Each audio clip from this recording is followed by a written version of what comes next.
You've probably heard that when a burglar decides which house to target, they start by casing it. This means that they watch the owners, find out information about their routine, and determine the best time for entering their home. By the time they're ready to commit the crime, they already know for sure when there won't be anybody inside or when the owners will be distracted. One of the tricks thieves use to gather information about your routine is so simple that you may not even give it a second thought. But the next time you hear a quiet crackle under the sole of your shoe, stop and check what it was. The chances are high that you'll find yourself face to face with a crushed cookie. If that's the case, it's your clue that something has gone terribly wrong. The thing is, this is a rather effective tool criminals use to find out if you've left on a trip or when exactly you come home in the evening. A cookie is such an innocent object that people don't usually give it much thought, if they even notice it at all. You arrive home, step on the cookie, make it crumble, and automatically reveal all your secrets to burglars. They know for sure if the house is lived in and can also figure out the schedule of its owners. Things get even worse if you're away from home. The cookie under the doormat remains whole, thus alerting criminals that the house is perfect for a break-in. So, if you find some treats under your doormat, that's pretty bad news. Someone is interested in your house and watching it. It might be a good idea to notify the police or take some safety measures. Now, the ploy with a cookie is just one of the numerous tricks used by burglars. One more sign that can alert you to the fact that you're being watched is white pebbles left near the house or in the driveway. This means that a criminal has already visited your home and marked it as worth entering. Another reason why thieves may have left the pebbles is to indicate that your house stays empty during the day. So, if you're walking along the street and notice a USB flash drive sticking out of a curb or a wall, don't get confused. You have most likely stumbled across a dead drop. Despite its ominous name, this is a global art project that has borrowed some tricks from the world of spies and espionage. Lots of people who know about this project are happy to be able to put on their black coat and dark sunglasses and go to swap confidential information with others. The thing is that many decades ago, spies had their own ways to exchange secret materials. There was a live drop when spies met in person, but this was often extremely dangerous. That's why a dead drop system was invented. In this case, some loose bricks in a wall in an alleyway hid important documents that had to be picked up later. Nowadays, there are more than 1,500 dead drops all over the world, and the accumulated data on these flash drives reaches 10 terabytes. You can come across a dead drop on any continent you visit, except Antarctica, maybe because there are not so many walls there. So, if you find one, what do you do with it? First of all, it's highly inadvisable to connect random USB flash drives to your computer. You never know what viruses are lurking there, looking forward to destroying your hard drive content. And while risk is a part of the game, don't overdo it. If you're 100% sure that you want to play, secure your computer as well as you can, or even better. Secondly, you can't even guess what information will be waiting for you on a flash drive. Anyone can download videos, photos, or text files, and this has already led to several problems. Speaking of which, have you got a parcel with a USB stick in it? Whatever you decide to do with it, don't plug the flash drive in. Such cases have been more and more frequent in Australia. The police warn people that hackers have invented a new tactic. They drop unmarked memory sticks to letterboxes.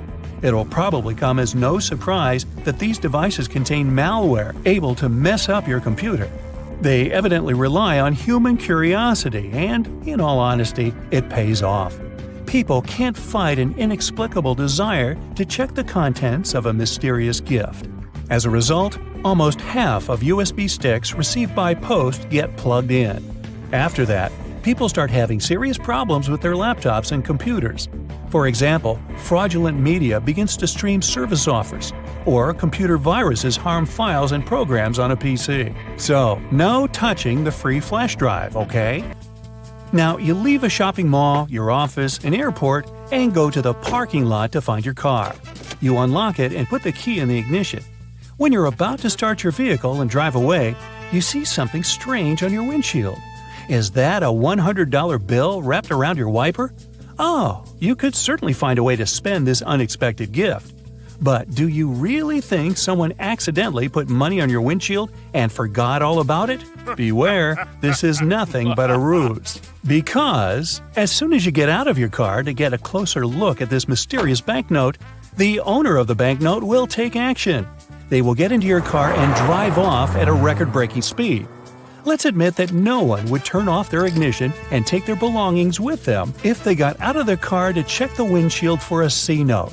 As a result, in under a minute, you'll lose your car, your wallet, and your documents, and you'll be left stranded in the parking lot. People have recently started to find some article of clothing, like a shirt for instance, lying on their windshield or wrapped up in their wipers. If you ever happen to be one of these people, don't fall into this trap and don't try to remove the object. Just get in your car and drive away as fast as you can from the place you were parked. This seemingly misplaced garment is actually a new con being used by muggers and thieves. It works like this. If you see some random piece of clothing that prevents your wipers from moving or obscures your view, your first reaction will be to remove it, of course. But while you're distracted untying it or trying to get it off, the criminal has plenty of time to jump you.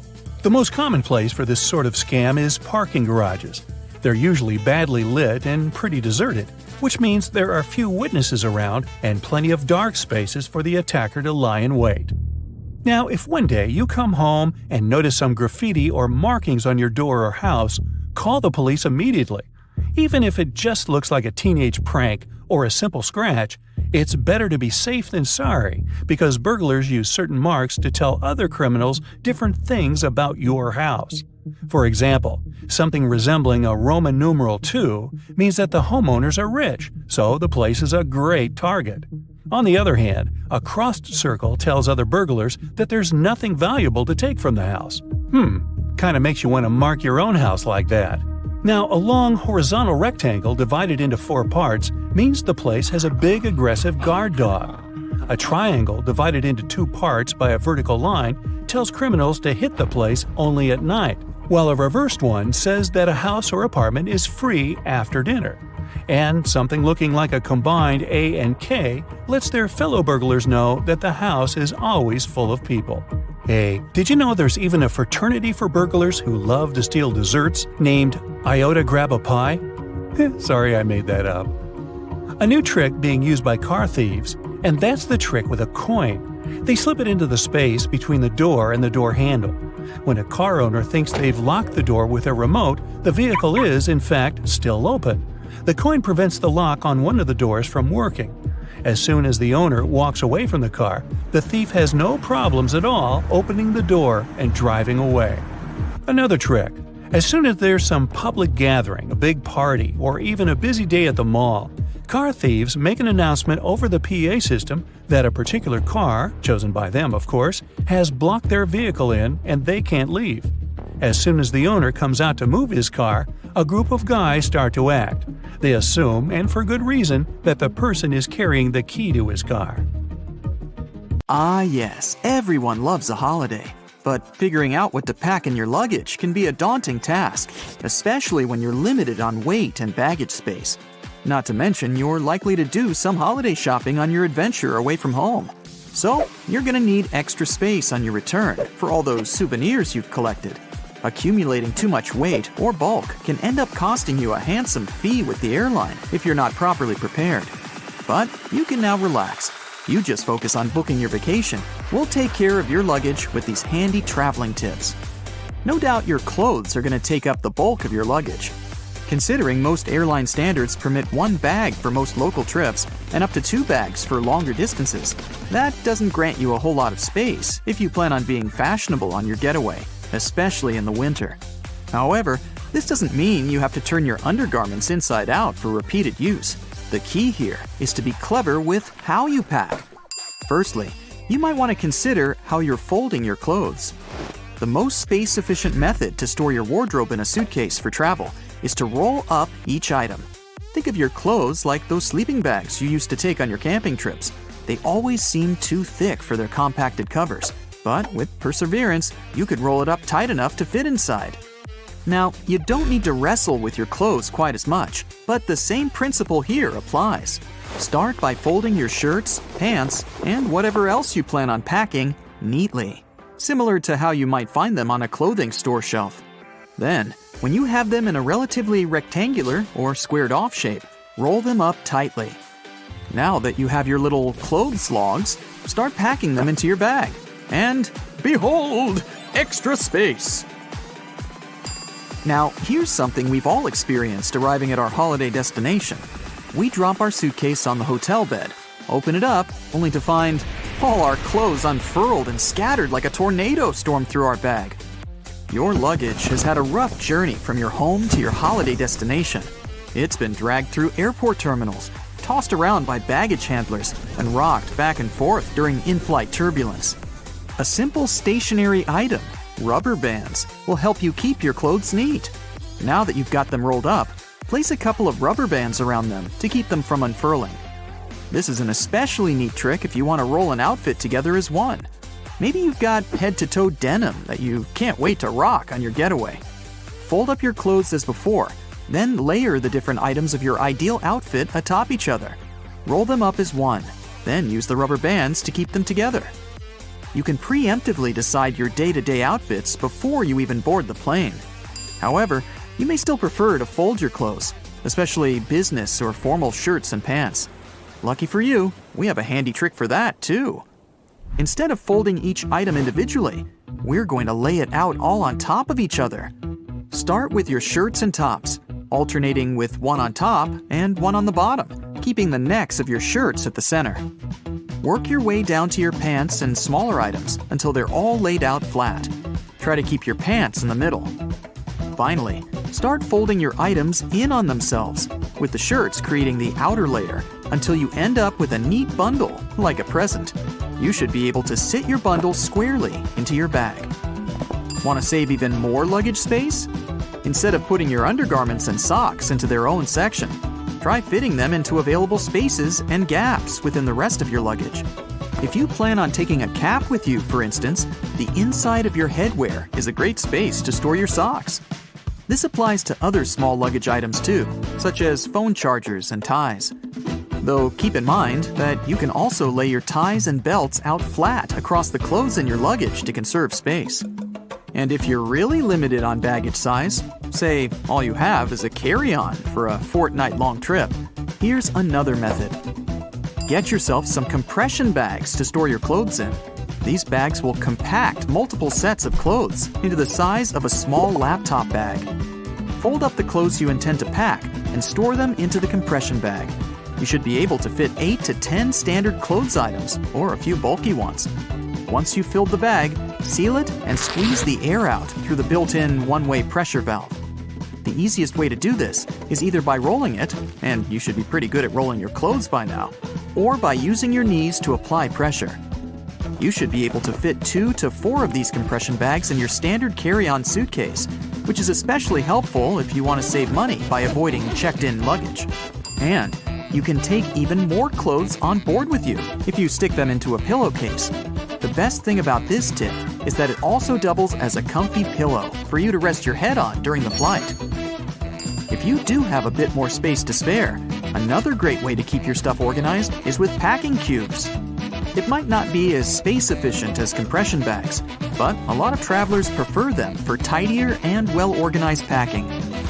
You might like to divide them by outfits or clothes types, such as one for pants and one for tops. You can easily purchase packing cubes from most online retail services and travel and camping stores. There are also packing cubes specially designed for one or more pairs of shoes. This is a great way to compact the space your shoes would otherwise take up in your luggage, and to keep your clean clothes from coming into contact with your footwear. Nobody wants their tops to smell like feet, right? If you're still struggling to bring all your items with you inside your suitcase, there are a couple more tricks that you can use for that extra bit of weight without the extra cost. The most obvious of which is to use your own body. That's right, time to layer up.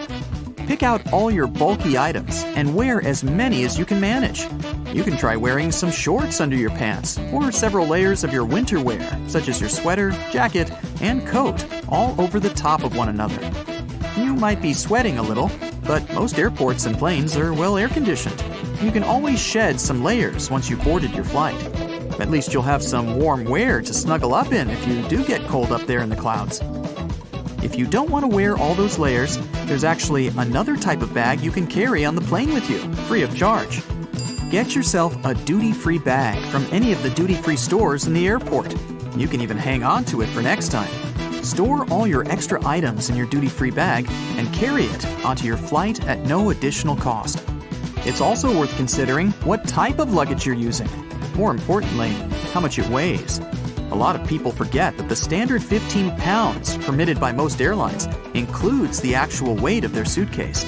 The bag itself can often weigh up to 4 to 6 pounds. That's a huge chunk of your weight in the bag alone. So, when you're shopping for your luggage, take into account how much it weighs. Choosing a lighter bag will give you more space for the items you want to take with you.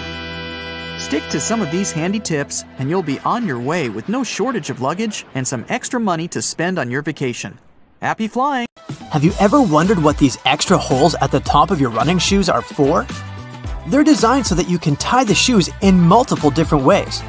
That's useful when you want to compensate for things such as a bad stride or even a damaged toe. Plus, you can change the look of your shoes the way you prefer. Many people use a dust jacket of their book as a bookmarker. No problem with that, it will save your book from bent page corners. But the primary purpose of a dust cover is to keep the book safe from distortions. For instance, if you spill juice or drop some of the food on your book while reading it. The Tic Tac dispenser has this little groove on its top, so you can dispense only one Tic Tac at a time. Even though, let's be honest here, nobody does that. Most of us just spill a whole bunch at once, and then we wiggle all those extra Tic Tacs back in. Those rubber bumps you see between the tire treads are there for your safety. The raised edges tell you what the minimum height of your tread is. If the bump and the edges are even, it's time for you to visit the tire shop as soon as possible. But if the bumps are well beneath the level of the edges, you're good to go. What about that black grating on the microwave window? It's something called a Faraday shield. And it's there to prevent microwaves from getting away and turning the entire room into a Faraday cage. If the microwaves escape, your meal won't cook properly either. So yep, the cage is not there to make it difficult for you to see your meal while it's cooking. It's keeping the electromagnetic energy inside. How about a wrench-compatible screwdriver? Cover your screwdriver with the end of your wrench and you can increase its torque. That's why the head of your screwdriver is designed the way it is. When you have odd angles, you can use this strategy. You've probably heard those myths, the blue side of the eraser can erase the pen? False. Its purpose is to erase a pencil, but in case you're writing something on heavier paper. The blue side can remove smudges you see after using the pink eraser too. Have you ever wondered why oranges in supermarkets mostly come in the red mesh bag? It's a trick to make this food look more orange and encourage you to make a purchase. An extra tip, don't throw away the mesh bag. Tie it up so you can have a small pot scrubber to clean your sink, kitchen, appliances, and dishes. You can see golf balls don't have a perfectly round shape. Their surface is covered with many little dimples, something golf balls didn't always have. At one point, experienced golfers started noticing how, through time, older balls with imperfections, such as nicks and bumps, could travel further. Such things create turbulence in the air around the golf ball, which eventually reduces drag. So, manufacturers started producing balls with dimples so they could go farther and faster. You might have noticed that sometimes there are ridges in toothpick tops. It's more hygienic because when you break that off, you can prop the toothpick up on it, and it won't touch anything. Another safety feature you'll find, this time in your car, is a tab on your rearview mirror. With it, you can change the position of the mirror so you don't get blinded if there's a car behind you with its high beams on. So this little tab helps you control the glare of lights coming from behind. This feature showed up in the 1930s, but in the early 1970s, it became a part of standard equipment in most trucks and cars. Do you see that tiny hole on your iPhone right next to the rear-facing camera? It's a microphone. and it's there so your phone can record sound as you turn your camera around. Some cables have a thick cylinder towards the end of the cord. It's called a ferrite core or a choke. It's a magnetic iron oxide that stops high-frequency electromagnetic interference. For example, you know that annoying static noise you get if you bring your phone too close to a speaker? This interrupts your call, which is why cable cords with big cylinders are pretty useful, because they prevent these things. Do you know why nearly all luggage bags and backpacks have 2 zippers? It's way more convenient and easier to open in that way. But not just that, you can also lock these 2 zippers together to keep the stuff inside your bags safer. You know how toilets at public spots like malls have those big gaps at the bottom? It's primarily for better circulation of air. This type of door also makes it easier to clean the toilet or check if it's occupied if you're standing in line. Other than that, if you get stuck there and the lock gets broken, you still have a way to escape. You can just crawl out.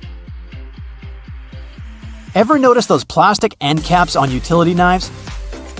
And they also have scales on them, which indicates you may use them multiple times but with sharp edges. You can separate the blades through these plastic end caps. Then, you can move the slider and bring the sharp blade to the front. If you've ever taken a moment to examine a regular grocery cart, especially their fold-out section, you probably noticed those metal loops jutting out. They're designed to protect the items you carry in your cart. You can use them to hang bags with soft items. You don't want to accidentally squish with heavier products, like bread, or easily breakable things like eggs. Many coffee mugs come with curved notches on their bottom. When you're washing your mugs, put them against the rack at an angle in your dishwasher. This way, the water won't pool in there, so your favorite cup will be completely dry by the time you take it out of the dishwasher. If you're a McFlurry fan, you've probably noticed there's a square hole in the handle of the spoon. It's there so you can attach it to the special machine that mixes the ice cream and your favorite toppings together. The machine has a bar that slips into this square-shaped spoon and then thoroughly stirs it. And you get the spoon so they can minimize the mess during the process. Quite neat, wouldn't you say? A regular milk jug has a dent on one side. Some might see it as a random design decision, but a dent has several purposes. One of them is to get bigger if there's a gas buildup. This happens when your milk is spoiled. So you don't even have to try to check this out. Also, the dent is there so the jug doesn't burst if you accidentally drop it. The dent allows the expansion space that deals with the sudden pressure that happens when you drop the jug. Dental floss. Sure, it's important for your dental health, and it's easy to assume what you do with it. But dental floss is great in the kitchen as well, because it's a very precise cake slicer, way better than a regular knife. Most kitchen shears have a serrated opening right there at the center where the blades and handles meet. It's something you can use to trim difficult herbs such as rosemary, thyme, or chives. Because of this opening, you don't need to pick the leaves off by hand, but de-stem them in one motion. The majority of gelatin containers or single-serving yogurts come with a tinfoil lid, and in most cases, you can use this covering as a disposable spoon. Just peel away the covering, and after a couple of simple folds, you'll have a perfect little spoon for your midday snack. Crackers have holes in them to stop them cracking and breaking during baking. If the holes weren't there, steam would build up inside the cracker and make it collapse. Take a look at a soda bottle and you'll notice a disc inside the bottle cap. This helps seal in the liquid and the drink's fizz, stopping it from going flat. The long neck on your soda bottle is designed like that to encourage you to hold it there. That way, the heat from your hand will only warm that top bit of the bottle instead of heating up your whole drink. It's always hard to see your food in the microwave because of that pesky black grate on the window, but it's there to stop harmful microwaves from escaping. Called the Faraday Shield, it protects you as well as ensures that your food cooks properly. Food items like chips come with about 43% nitrogen inside their package. It might seem like they sell you half a bag of air, but it's exactly the opposite. Oxygen, the gas we breathe, would react with the chips inside the bag and make them go rancid quickly. It's called oxidizing for a reason. Nitrogen, on the other hand, is an inert gas that helps keep the foodstuffs fresh and also protects them from breaking during transportation. A bag of chips that has this gas cushion lets you enjoy your crunchies without them turning to potato crumbs. Donuts have holes in them so that the inside and outside cook evenly. Before the holes were added, the inside would often be greasy and doughy while the outside was crisp.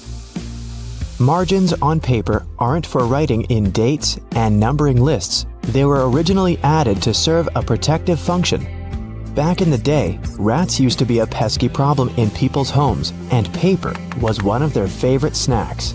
Margins were added as a safeguard so that the rats would nibble on blank paper, rather than taking a bite out of your important work. That hole in your hollow lollipop stick isn't to prevent choking should it ever be swallowed. It's actually there to keep the candy in place. Excess candy flows into the hollow tube, and the hole, which when it hardens, keeps the pop in place.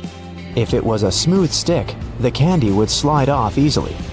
Vacuums come with so many attachments, but do any of us really know what that one with long bristles is for?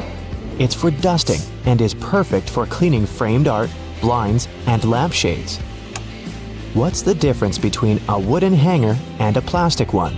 Aside from helping keep your clothes in shape, cedar wood hangers also repel moths and bugs. Salt isn't just used for cooking. It can get rid of tough smells. Rubbing salt on your fingertips after chopping garlic should remove the smell. It also works on shoes. Toasters have a secret slide in the bottom that can be removed, so you can clean out all those annoying breadcrumbs. If you ever had problems with popping chocolates from the box, look at those little holes around them. They're there to help you. If you push a hole right next to the candy, it'll jump out easily. When you take a sip from a coffee cup with a lid, it decreases air pressure inside the cup, so air tries to get in. The tiny hole on the lid allows air to enter that way, so liquid can smoothly pour out the main hole. More on beverage lids. The small button on them let restaurant workers, and customers too, understand what's in a cup. Near each button, there's a name. Just look at which one is pushed down. The numbers on the fruit stickers tell you how exactly they were grown. If there are 4 digits and the first is 4 or 3, the fruit has been sprayed with pesticides. If there are 5 digits and the first is 9, the fruit has been grown organically. If there are 5 digits and the first is 8, the fruit has been genetically modified. When you're on your way back to the car after bagging up everything you bought, use loops on a shopping cart to hang the bags. Now, softer items like bread, eggs, fruit, and veggies won't get squashed by the heavier goods. If you don't have anyone to hold the other end of your tape measure when you try to measure something, tap a nail on it. Now, simply hook your tape on it using the tiny hole all tape measures have. The square-shaped spoon that goes with a McFlurry helps to mix the ice cream toppings through the dessert. The spoon hooks directly to a machine and spins around. Padlocks that are used outside quickly get out of order because of rain. See this little hole in the bottom? It's made for pouring engine oil inside. Do this and the key will again turn in the lock without any difficulty. You keep banging the bottom of a glass ketchup jar, but nothing's coming out. Here's a little tip. Turn your ketchup bottle at an angle and tap on the middle of the neck.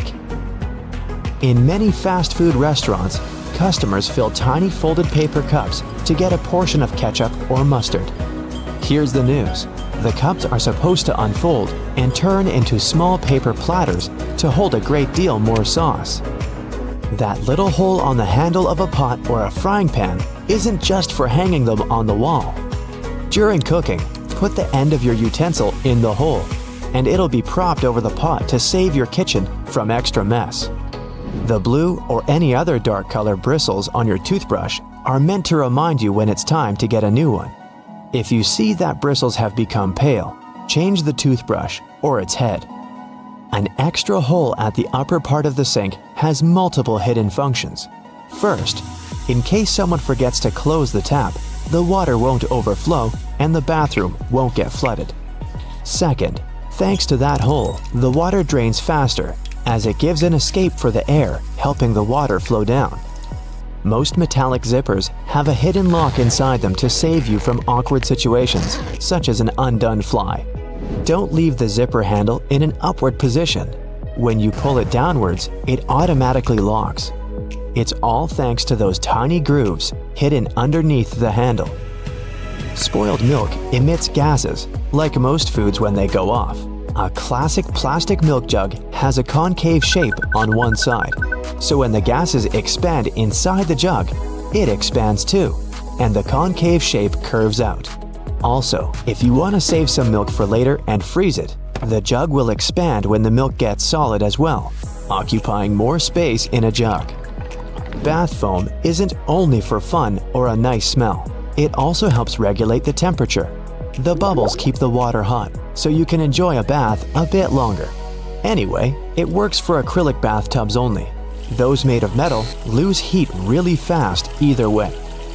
Many cups and mugs have little grooves on the bottom on purpose. They're designed for washing machines. The grooves let the water flow and not spill over your feet when you take the cup out.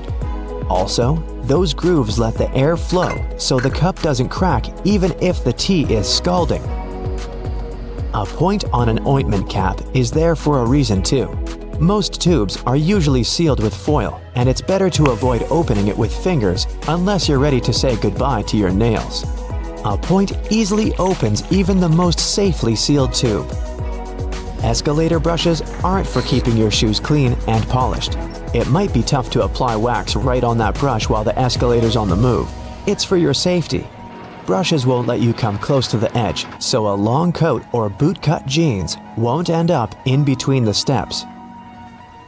All Tic Tac containers are designed to dispense one Tic Tac every time you open it. The lid has the same shape as the candy.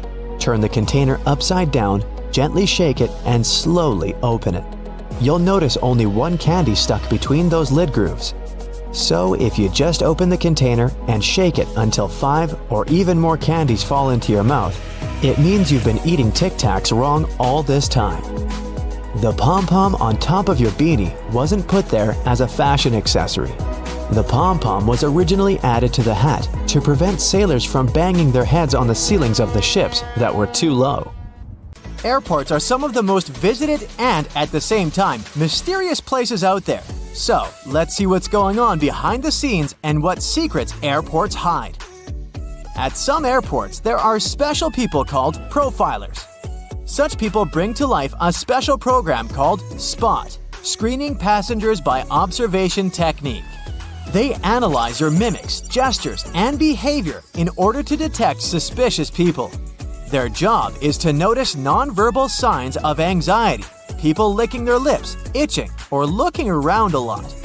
If a profiler notices a person acting in an unusual way, they can invite them for an inspection. There, they talk to this person, trying to find out more about them and confirm, or not, their suspicions. Airport agents might also be watching you all the way from the security check to your gate. Some airports have facial recognition scanners that can easily track you. They're equipped with special software that compares passengers' faces with their IDs. Keep in mind that if you don't charge your laptop before the flight, it may be confiscated. It's not uncommon for an airport security officer to ask you to power your device up. If you fail to do it, your gadget can be taken away for an additional check. For safety reasons, it's crucial to make sure that it hasn't been tampered with or modified in a way that can cause harm during the flight. Packing an electric brush in your check-in luggage may land you in trouble. Brushes produced by some brands have lithium batteries inside, and those can potentially lead to serious problems in the air. That's why leaving your electric brush in your checked suitcase isn't an option. But you're allowed to store them in your carry-on bag. At the same time, if your device runs on AA batteries, you can put it wherever you want. Anyone who's ever traveled by plane knows about the no liquids rule, but not everybody knows that this rule also applies to peanut butter, toothpaste, creams, lotions, liquid makeup, lava lamps, snow globes, some kinds of medications, deodorant, and even gel shoe inserts. Now, let's go outside for a while and look at those landing spots. Airports charge airline companies huge fees for landing on their runways on certain days and at particular times. But the most interesting thing is that the landing spots can be bought and sold. For example, in 2016, Oman Air paid Air France around $75 million for one early morning arrival slot at London Heathrow Airport. You must have noticed that airfare has increased over the past decade. That's because of the extremely high prices of landing slots. Dispatchers don't only control the planes in the sky, as you can often see in the movies, but they also look after their movements on the ground. They also control the lighting on the runways. There's 3 types of air traffic controllers: en route, terminal, and tower. Each of these dispatchers has their own area of responsibility. One dispatcher has about 5 monitors, and the information on them is constantly changing since the monitors show weather conditions and information about other planes. You know how it sometimes goes. You come to a security checkpoint, and all of a sudden, it turns out you have something prohibited in your carry-on. But worry not, you still have a chance to save your favorite penknife. At some airports, there are on-site postal services, and you might have an opportunity to mail your belongings to any address you provide. But the mailing fees are pretty high, plus certain items are prohibited, and the postal service won't deliver them. Airports can be selling your lost luggage right now. Of course, I don't say that there's no chance for you to get back your suitcases that's traveled to a different destination, but just as likely, you might not see it again. In this case, an airport has the right to sell your misplaced belongings at an auction. Most airports have an annual lost luggage sale. After paying an entry fee, you can bid on electronics, clothes, bags, and other stuff. While flying, you might have a celebrity on board, but you won't know it. Large airports have separate check-in and security procedures for celebrities. They often board the plane directly through a hidden door located beside the jet bridge. Some airlines also use cool cars to transfer VIP passengers from the terminal building to the plane. At the same time, most people come to the airport well ahead of time. And the most popular activity while waiting for a flight is wandering through the duty-free zone. And even though people rarely plan to buy anything there, different products end up in their shopping baskets. That's because lots of airports are designed in a special way that makes people feel relaxed and at ease. I'm talking about all those huge windows, a lot of light, massage chairs, and comfortable seating areas. And statistically, calm passengers are 10% more likely to spend money on retail, duty-free, and food. Designers put a lot of thought into airport layouts. It helps to ensure the smooth flow of travelers. And the main point here is easy navigation that can prevent people from getting lost. This is achieved through subtle but very effective design cues. And placing duty-free zones between security checkpoints and boarding gates is one of them. They supposedly help you relax after clearing security and lead you where you need to go. But speaking of food, a celebrity chef restaurant at the airport might not be as good as it would be if you were visiting the real thing. Not chefs themselves, but special restaurant companies are responsible for airport outlets. One of the reasons is the extremely strict security that surrounds airport deliveries, including food. You may still have a nice meal, but it won't be the same. Now, I'll tell you about one more way airports manipulate you into spending your money. They make you walk through the shiny duty-free stores straight after the security check. But the most curious thing is that the walkway through such stores usually veers to the left. That's done because most people are right-handed, which means they use their right arm to pull their luggage and are more likely to look to the right while passing through the stores. And the duty-free zone veering to the left leaves more space on the right, where passengers are more likely to look. Oh, And have you ever noticed how many mirrors there are at airports? Mirrors are strategically placed there to make airports appear larger and create an illusion of more space. This in turn helps to reduce the feeling of claustrophobia and makes the airport experience more comfortable for travelers. If you have an opportunity, don't exchange cash at the airport. You'll never get a good rate there. Those who didn't buy local currency in advance can instead order it online and collect it at the airport. Some services only need a few hours' notice for such an order, or it might even be better to use an ATM to withdraw some cash at your final destination. Now, have you ever paid attention to airport codes? The most often used are 3-letter codes. Why this number? Back in the 1930s in the USA, pilots used the National Weather Service's 2-letter city codes to refer to airports. But soon, the number of airports in the country outgrew the number of such codes. That's why airlines expanded this system by adding the 3rd letter. It was usually X. That's how LA, Los Angeles, turned into LAX. But even though there shouldn't be 2 airports with the same code, some of these codes sound so similar you could easily mistake one for the other. For example, look at this airport with the code CGP in Bangladesh. And here we have CPG. It's the code of an airport in Argentina. It's dangerously easy to fly to the wrong place, so pay attention. Many airports have carpets at their gate areas. This nicety usually comes with a few other perks: lower ceilings, comfortable seats, and pleasant natural lighting. All this costs more for airports, and carpets are not so easy to clean as hard floors are. But they create a cozy feeling for passengers waiting for their flight, making them more relaxed. Still, it isn't a gesture of goodwill on the part of airports. According to social research, calm passengers are about 7 to 10% more likely to go window shopping and actually buy something in the lounge area or duty-free zone.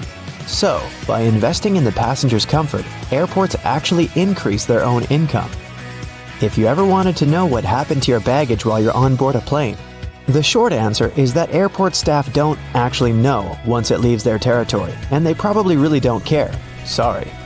Baggage is sorted automatically. Scanners scan the barcode and sort the baggage according to its destination.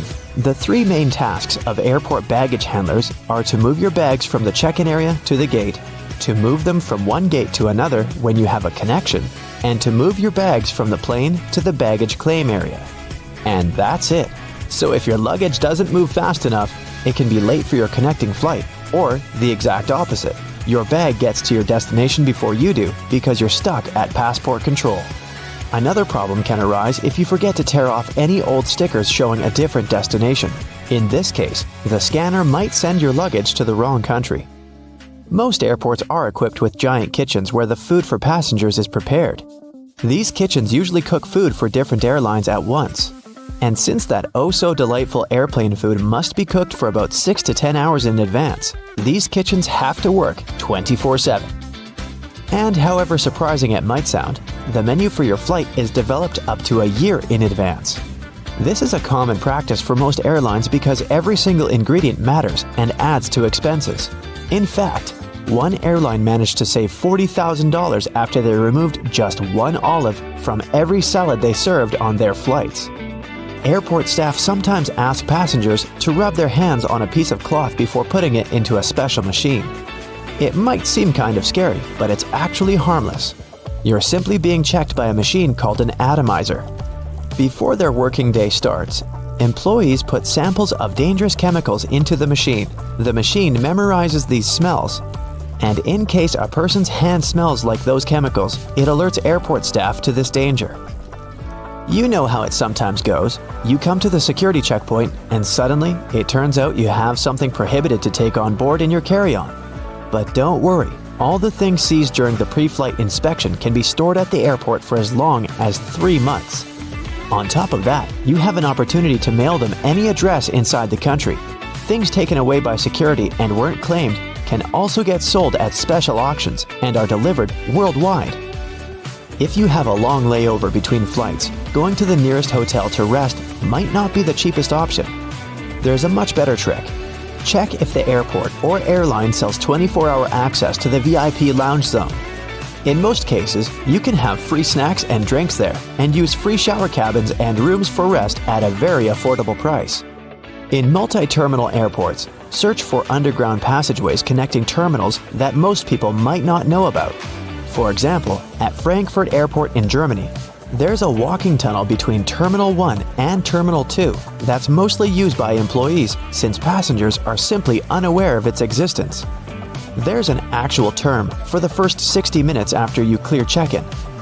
The golden hour. It's the time that passengers statistically spend more money in retail and duty-free areas of the airport. And having the most comfortable seats in those areas right in front of the shops is a clever trick to lure you in for shopping. Let's admit, sitting in front of a comfy chair while looking at a flashy sign or shopping window can be tempting, and that's exactly what the airports want you to feel. If your flight is overbooked and you can't fly at the designated time, don't hurry to accept the first voucher you're offered as an apology. Normally, airlines keep raising the stakes until they have enough volunteers to give up their flight seats. And if they don't and you've been bumped in voluntarily, you can insist on a cash refund instead. Depending on your ticket price and the time of your delay, you might be entitled to as much as $1,300. Most airports have specific experts called profilers. These people practice what's called SPOT, or the screening passengers by observation technique. They carefully analyze facial expressions, gestures, and behavior in order to detect suspicious people. Their job is to notice the nonverbal signs of anxiety, such as people licking their lips, itching, or looking around a lot. If a profiler notices a person acting in a weird or off way, they can invite them for an inspection, where they can talk to a person to find out more about them. Profilers work in both the main halls and in passport control. The typical question they ask is, "What's the purpose of your visit?" Then they check the person's reaction to this inquiry. No matter how reserved a passenger is, if they have something to hide, TSA officers will find out, thanks to the tiniest cues in people's behavior. Before your luggage even gets on the plane, it goes through 5 security levels, and one of them, besides scanning the contents, includes being checked by a special dog that can sniff out dangerous chemicals. It's a well-known fact that a dog's nose is much stronger than that of any human. In fact, dogs distinguish smells from 10,000 to 100,000 times better than people do. No wonder airports take advantage of this super sense for security and regularly use these sniffer dogs to detect suspicious substances. What's really cool is that you can't even distinguish a detection dog from its civilian siblings. Unlike police dogs, the ones working at airports aren't trained to frighten or intimidate people. The most popular sniffer breeds are golden retrievers, labs, and German short-haired pointers. Charging your phone at a specifically designated spot can look convenient, but it's not really safe. If the charging station only allows you to plug in your cord, you might get malware installed on your phone with you none the wiser. The only safe way to charge your phone or tablet is to find an electric socket and use it with your own charger.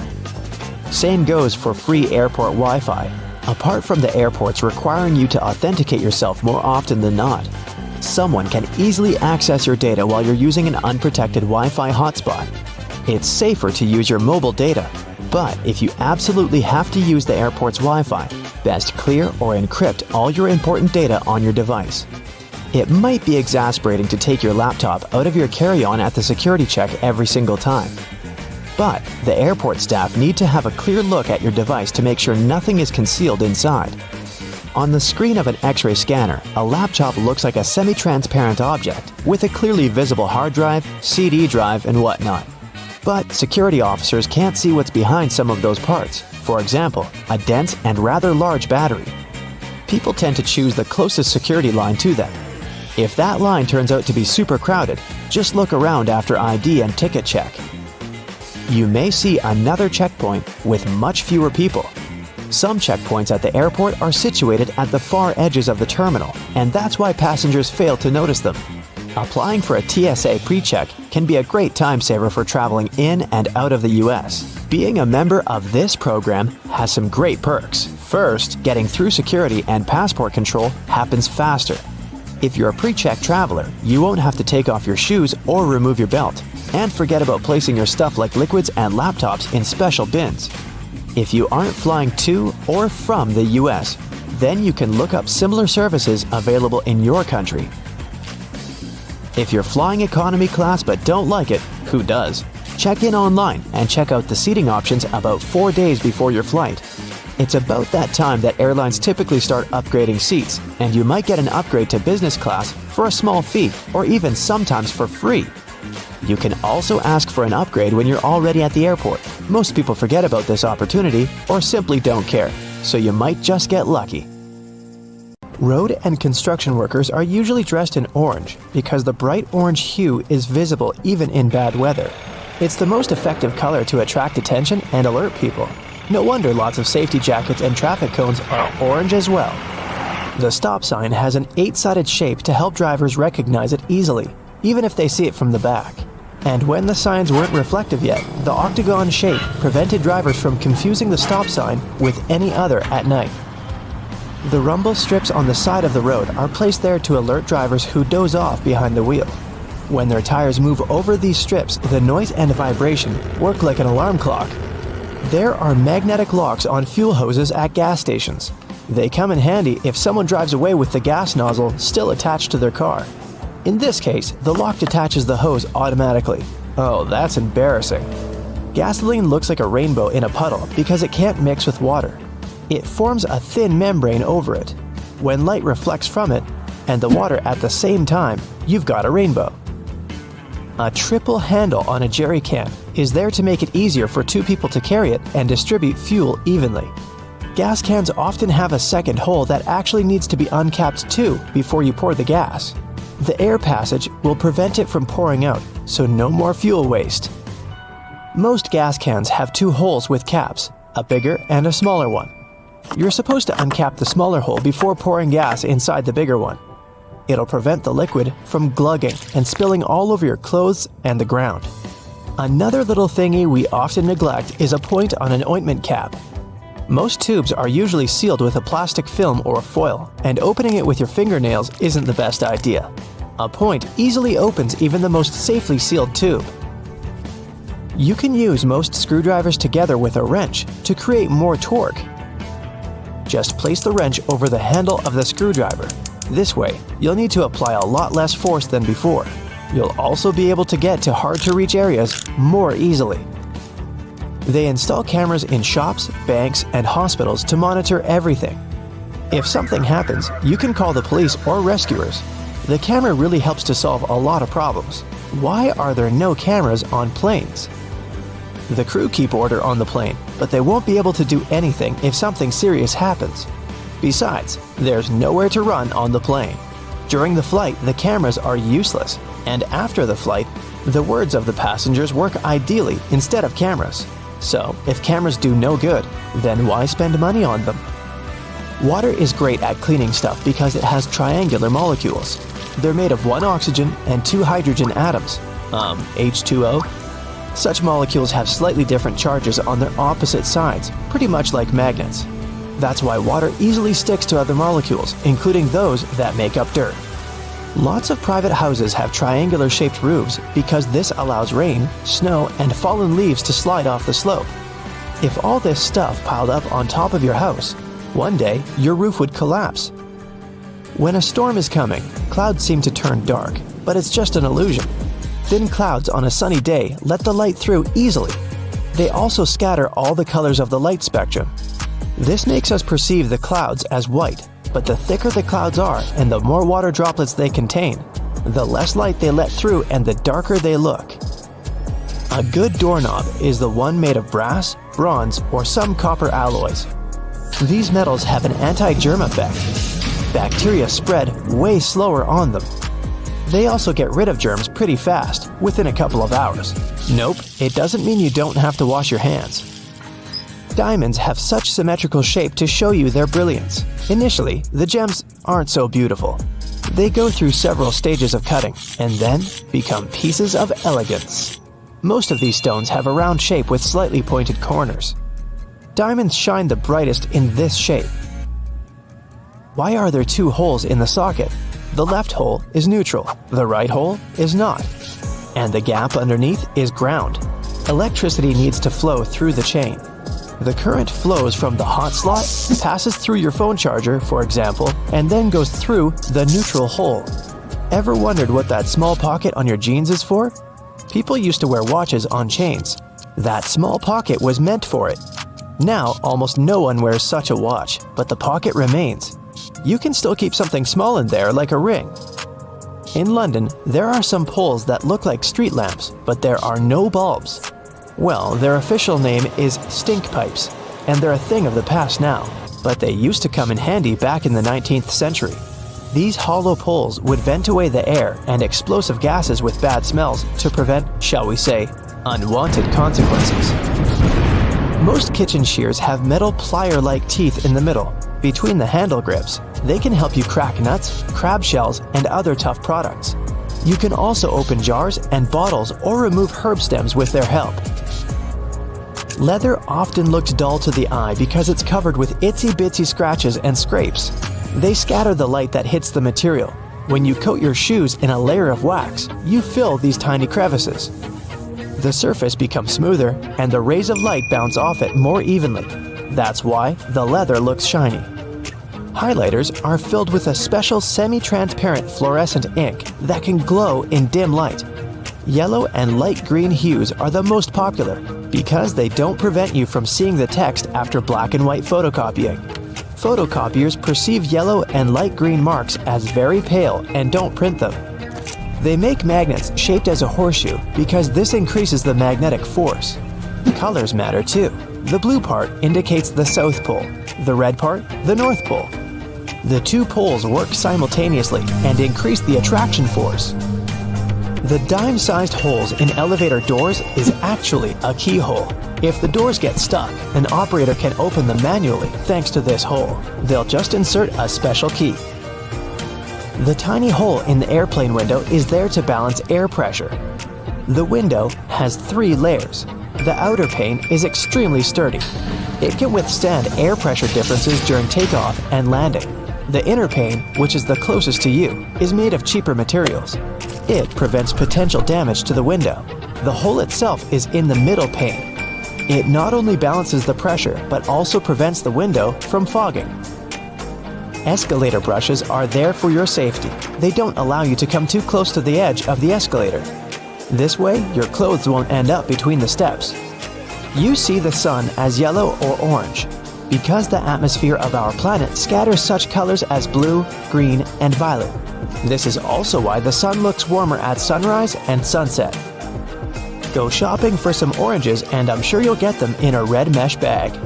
You'll rarely see them lying around without one of those. It's pure marketing, and that color isn't a random choice. When packed in a red mesh bag, oranges appear more orange, fresher, and more appealing to you. So, you're more likely to buy them, right? Lemons are usually sold in green mesh bags for a similar reason. If you pack them in red, they'll appear more orange. Green goes better with yellow and makes those lemons stand out. Mattress manufacturers make a limited number of different mattresses, and the only way to make them look different is to come up with a fancy stitching pattern. 2 mattresses of 2 different companies might be the exact same quality, but cost differently. Most people will never know it and will decide that different patterns mean something in terms of quality. So, when shopping, don't mind the pattern at all. Almost all hotels have white bed sheets. They choose this color specifically to show how high their standards of cleanliness are. The whiter and brighter the sheets are, the more luxurious the hotel seems. It's much easier to see dirt and stains on white linen. It's like proof that you've checked into a clean room. That little yellow hook you can see from the airplane's window if you're sitting next to the wing is there to help you in case of an emergency landing.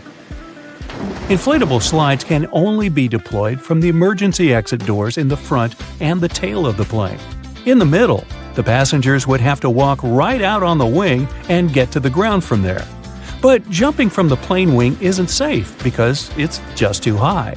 And here's where those little yellow hooks come in handy. The flight attendants tie ropes from the doors and through the loops for the passengers to hold onto. This way, everyone can safely get to the ground without injuries. Now, you want to try to avoid cozying up under airplane blankets. Some airlines only wash them about once a month. Better use your own travel blanket, a scarf, or a jacket, and always remember to wear your shoes while walking around the plane.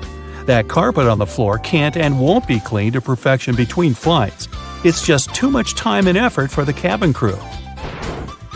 The dirtiest place on a plane isn't the bathroom, it's your tray table.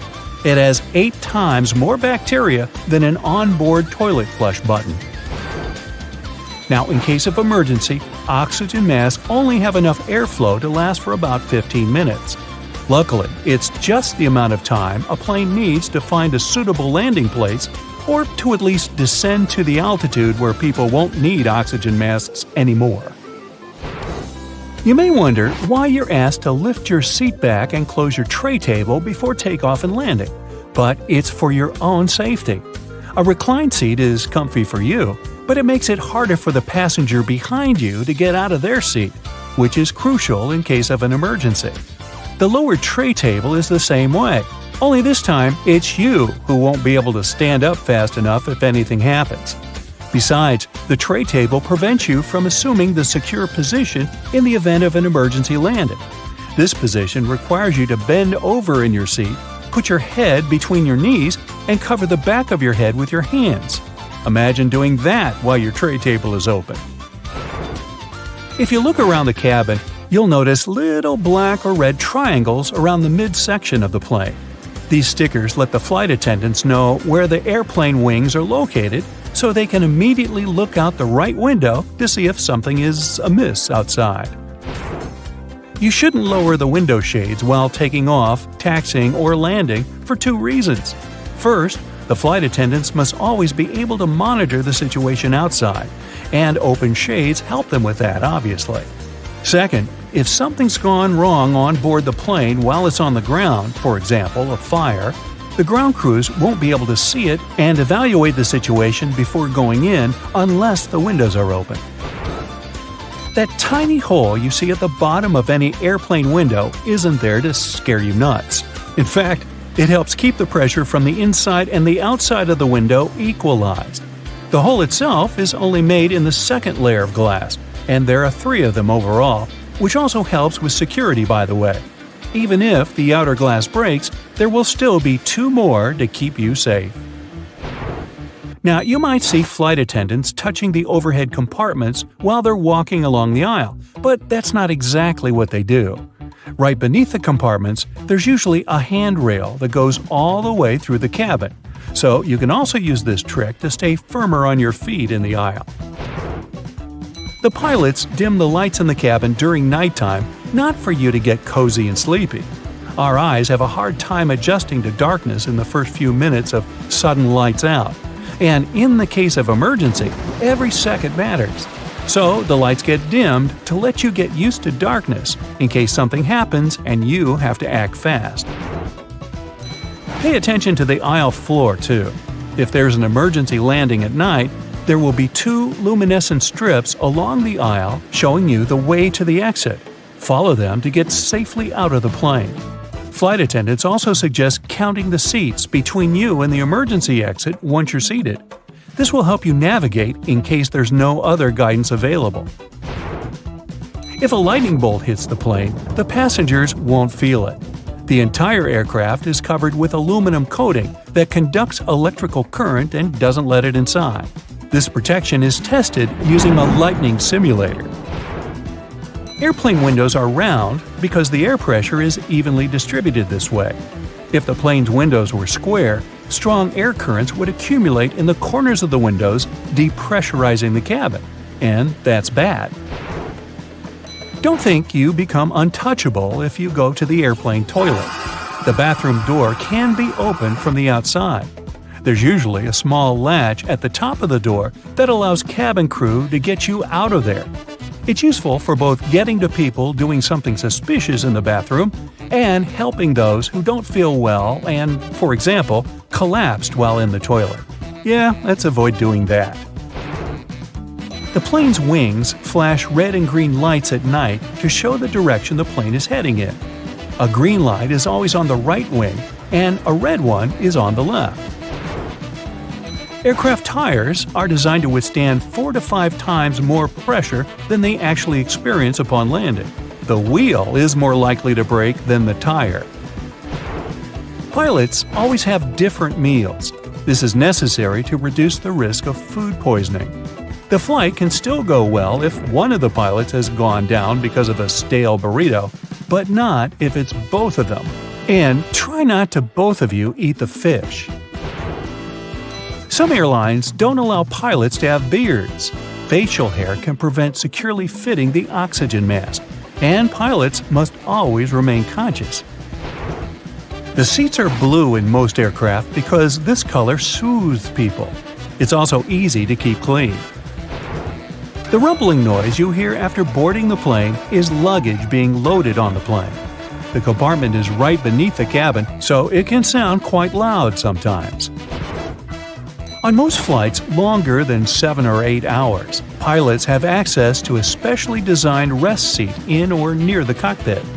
Flight attendants typically have a section of the cabin reserved for them, and it's sometimes separated from the passenger areas. Some larger aircraft even feature private crew quarters above or below the main cabin.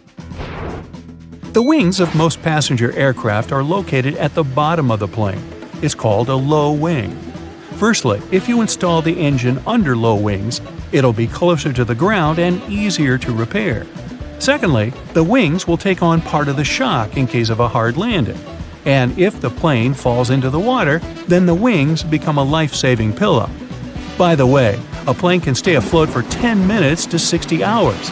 It all depends on the model of the plane, weather conditions, and pilot skills. Now, most airplanes are white because this color best reflects the sun rays and the aircraft body doesn't heat up as much. Also, the damage is best seen on white, and white paint is simply cheaper. Shoulder straps seem more secure than just a waist belt, but not in the case of planes. When the plane gets into turbulence, it's tossed a bit in the air. The waist belt will simply hold you in place in case of a more severe shake. Shoulder straps would require more space between the seats, and this is not justified on a plane. In a car, the impact is usually much stronger, so you need that shoulder strap not to whoosh through the windshield. Flight attendant seats do have passenger straps, but that's because they are much less comfortable than passenger ones. They're narrower and positioned facing the passengers. Flight attendants need extra protection simply not to fall off their seats if the plane shakes hard enough. Also, they have to help and direct people during potential evacuation, and for that, they need to be in top shape. Now maybe you've noticed that you always enter the plane from its left side. Firstly, the captain usually sits on that side. This way, it's easier for the captain to align the plane with the terminal jet bridge. Also, the aircraft is fueled and loaded with the baggage on the right side. If passengers come from the left, the crew can do their job undisturbed. If you look at it on the street, you'll think a fire hydrant is about 3 feet in height. But the actual size of the device used to provide water supply to firefighters all over the world is twice as large. That is, if you count the rest of the hydrant, which is hiding underground. They're mostly red, and it's not just a matter of urban design.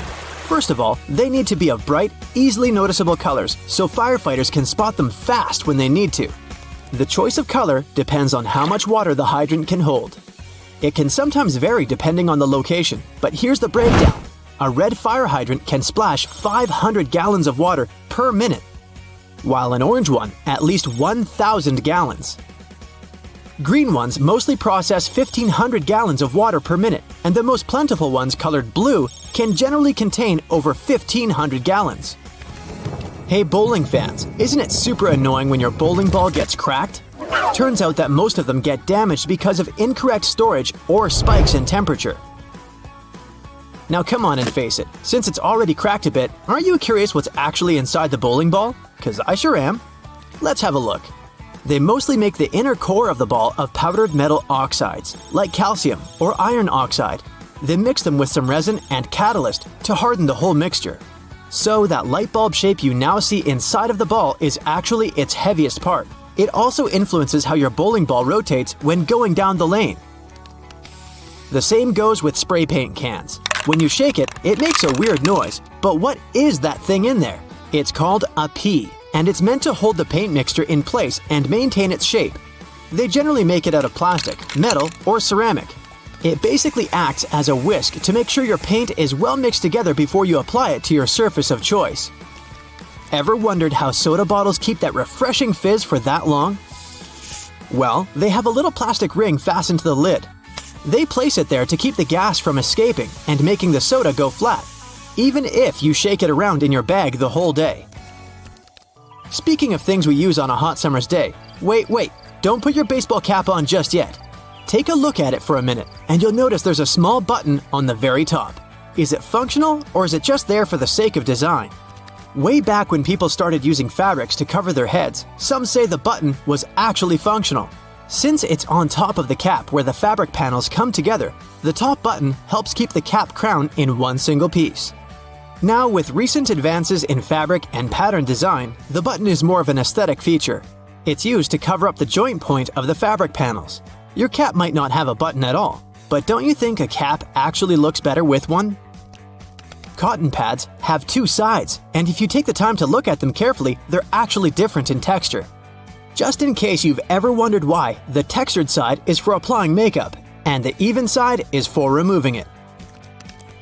Bookworms, this one is for you. Dust jackets that come with a lot of hardcover books are not just meant to make your book look pretty, they also double as a bookmark. Just fold the pages you've already read underneath the inside of the jacket, and voila! Next time you reach out for your favorite shirt, take a look at the top buttonhole. It should be stitched horizontally, and all the other ones are vertical. Turns out that the dress shirt was designed this way since the first and the last buttons were the first ones to unbutton throughout the day. They then changed the direction of the buttonhole to ensure the shirt would stay nice and fitted before you're ready to take it off.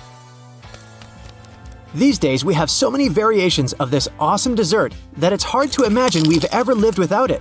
You can find different types of cookie dough ice cream or even chocolate chip cookie cake basically everywhere, but the famous cookie wasn't actually invented until 1930.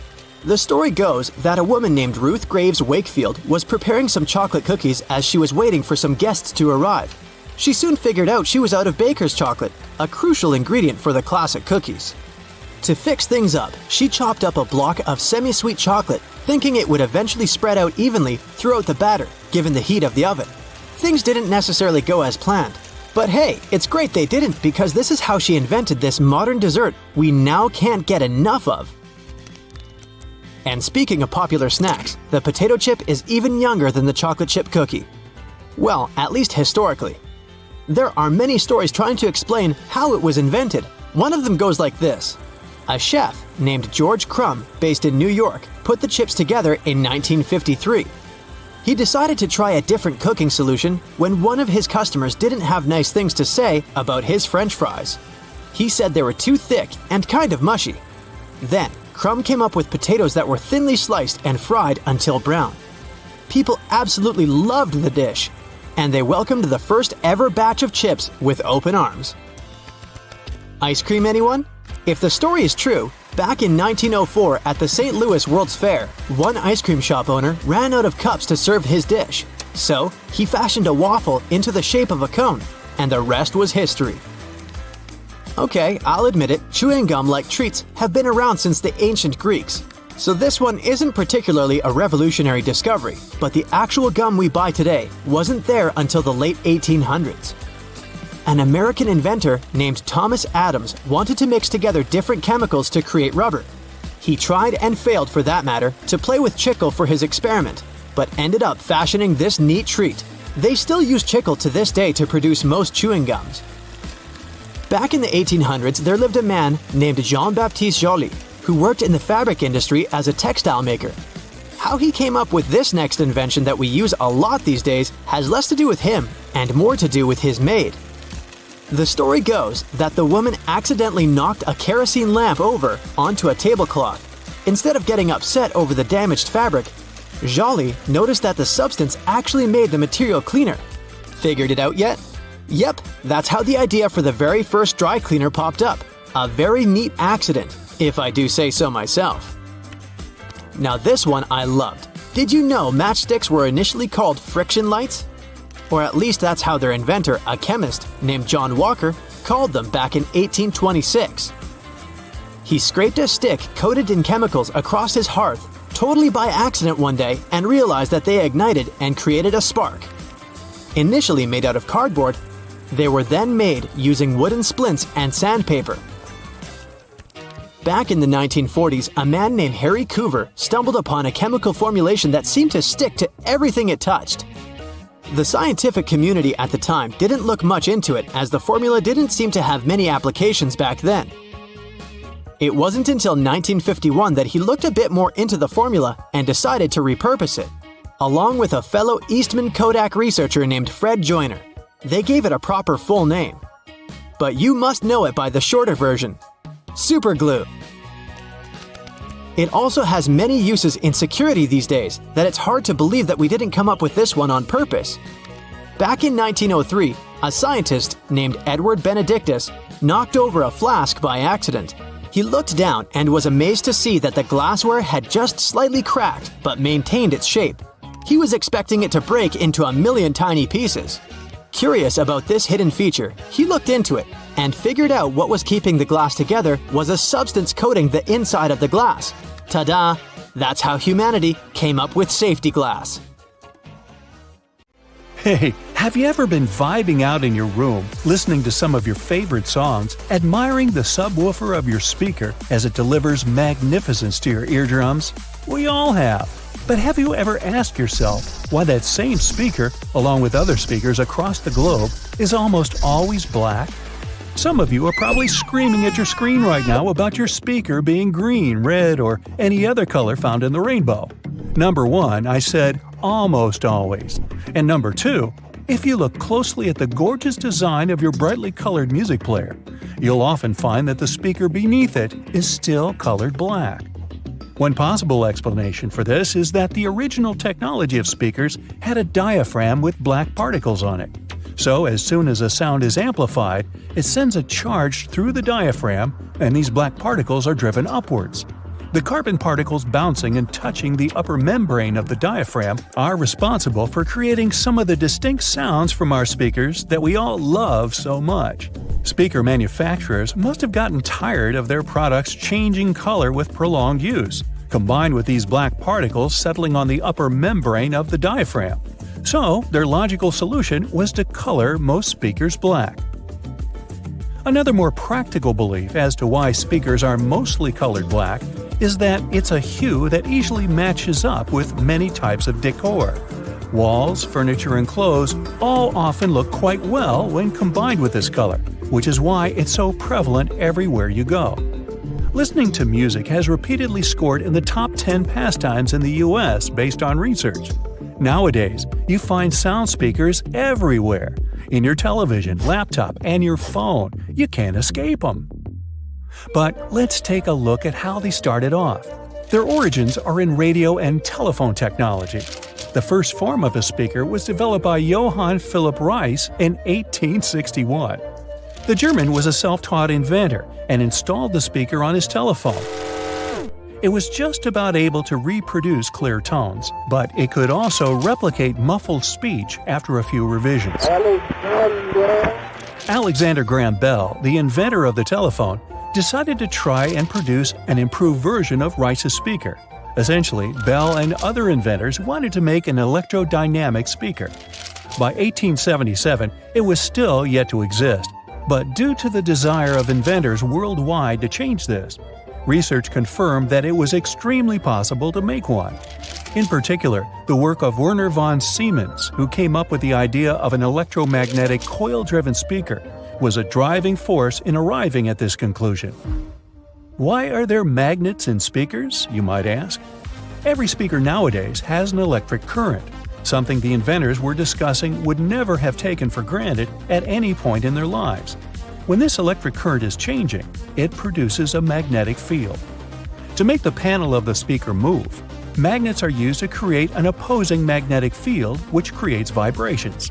These vibrations are the sound we end up hearing. The bigger the magnet, the louder the speaker will be. Another inventor by the name of Thomas Edison from the US had filed a British patent for a system using compressed air for an amplifying mechanism. The first commercial electric loudspeaker saw the light of day only in 1924. The sound quality produced by this speaker was good enough for motion pictures. It took nearly 20 years for the next groundbreaking development in the world of loudspeakers. This came with the arrival of the duplex driver in 1943. It offered better clarity and coherence at high volumes, which was important in movie theaters. Fittingly, it was nicknamed the voice of the theater. The duplex driver was immediately tested by the Academy of Motion Picture Arts and Sciences and instantly made its film house industry standard in 1955. Until now, this loudspeaker design is still used. Indeed, the film industry does seem to put a lot of effort into its sound, and so do the theaters we watch them in. You may have noticed that these buildings often have thick curtains on the walls. These are soundproof or acoustic curtains, and both are much thicker than regular curtains. They will either consist of heavier fabrics that are tightly woven or have better quality linings. This means that these curtains will absorb sound and reduce the acoustic reflection off the ceiling, windows, and flat walls of the room. This ultimately creates a much better sonic experience. The carpet floors are so thick in theaters for the same reason. It helps to trap sound by providing insulation. From a practical standpoint, this carpet is also set up to prevent the sound of footsteps during film screenings. This concept of trapping sound is also the reason why putting a phone inside a cup will make the phone speaker seem louder. Any speaker sitting or suspended in an open space projects its sound in all directions. As the speaker vibrates to create sound waves, an equal amount of energy leaves from both the front and the back.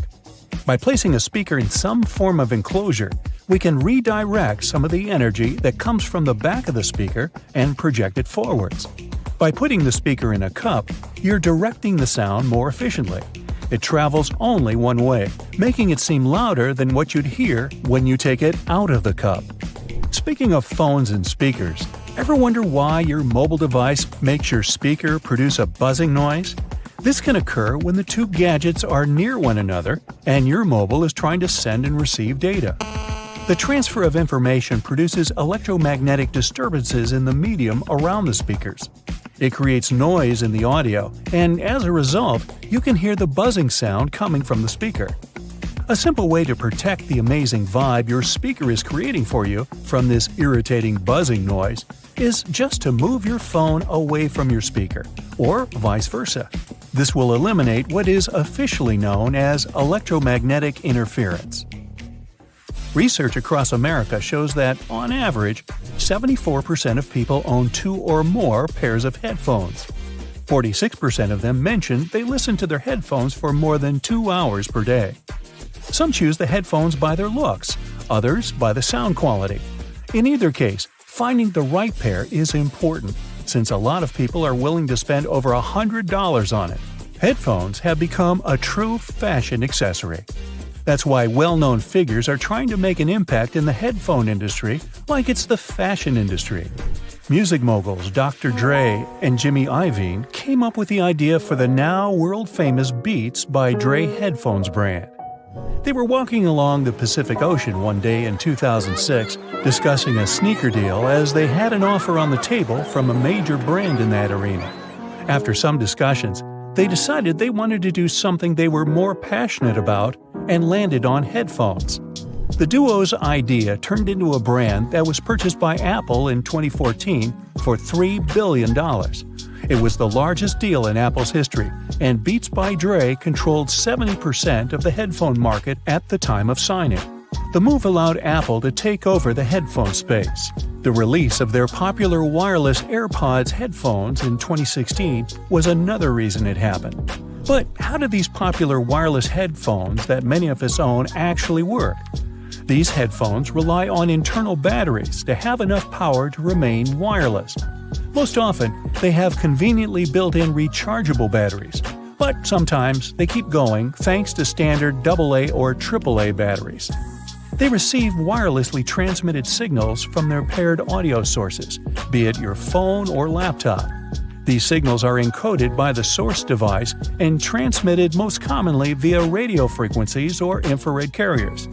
The headphones receive the signal and decode it to audio. And just like that, it's music to your ears. The cylinder on the end of a cable is sitting there, useless as it might seem. In fact, this is a ferrite bead that assists with many electrical wires to reduce electromagnetic interference. Electrical wires act like unintentional antennas, broadcasting the EMI. There's a reason why the spinning wheel inside their microwave is circular. A circular object will evenly distribute the heat as opposed to a rectangular and square one. When you place containers of these shapes inside, the energy is focused on the corners rather than spread evenly like in a round container. The temperature gauge on a toaster is commonly used to determine how crisp you like your toast, but the other, more specific use for the gauge was for the different types of bread. White and sweet types of bread heat up much faster as opposed to heavier brown and rye ones.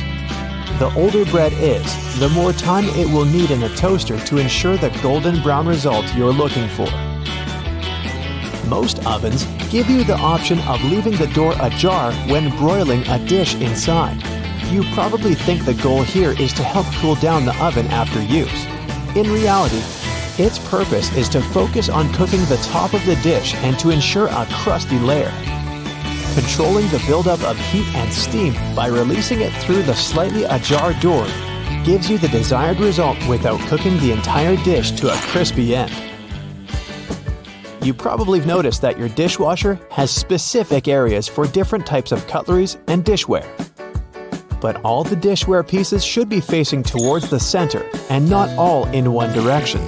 What types of foods were on the plates will also determine where they should be located in the racks. As the middle of the machine gets the strongest spray, carb-based stains from tomatoes and potatoes should be placed there. The detergent is more focused on the outside during the clean, creating a waterfall-like cleanse. That's why protein-based stains, like from eggs for example, should be stacked there. Ceiling fans push cool air down on a hot day, circulating the room. But they can serve you during the winter just as effectively if you flick that switch on the side or use the pulley. So if you want to save some money on heating and try to quickly warm up your room on a cold day, turn the fan on. It will push the air up and spread the warm air around, more effectively warming the room up. Do you still use sticky notes instead of those fancy new apps on all possible gadgets? Welcome to the club. Regardless of what you use them for, they can annoyingly curl up. If you've had this issue, it's because you've peeled them from the bottom upwards. Doing it this way causes the curling. Peeling them from the side will ensure they remain flat, ready to remind you of your daily tasks. Did you know that can openers weren't invented until 50 years after preservation cans had been readily available? So how would it be possible to open a can? There are a couple of alternative methods just in case you've misplaced your trusty opener. All you need is a metal spoon. Set the can down on the counter, hold onto it firmly, and grasp the head of the spoon tightly. Apply pressure and vigorously rub the edge of the can's top over a small area. It takes time, but as you continuously rub, a small indentation soon opens a hole. Once the hole is wide enough for the spoon's tip, pry the lid upwards and keep going along the edges until you can finally access the hard-earned meal within.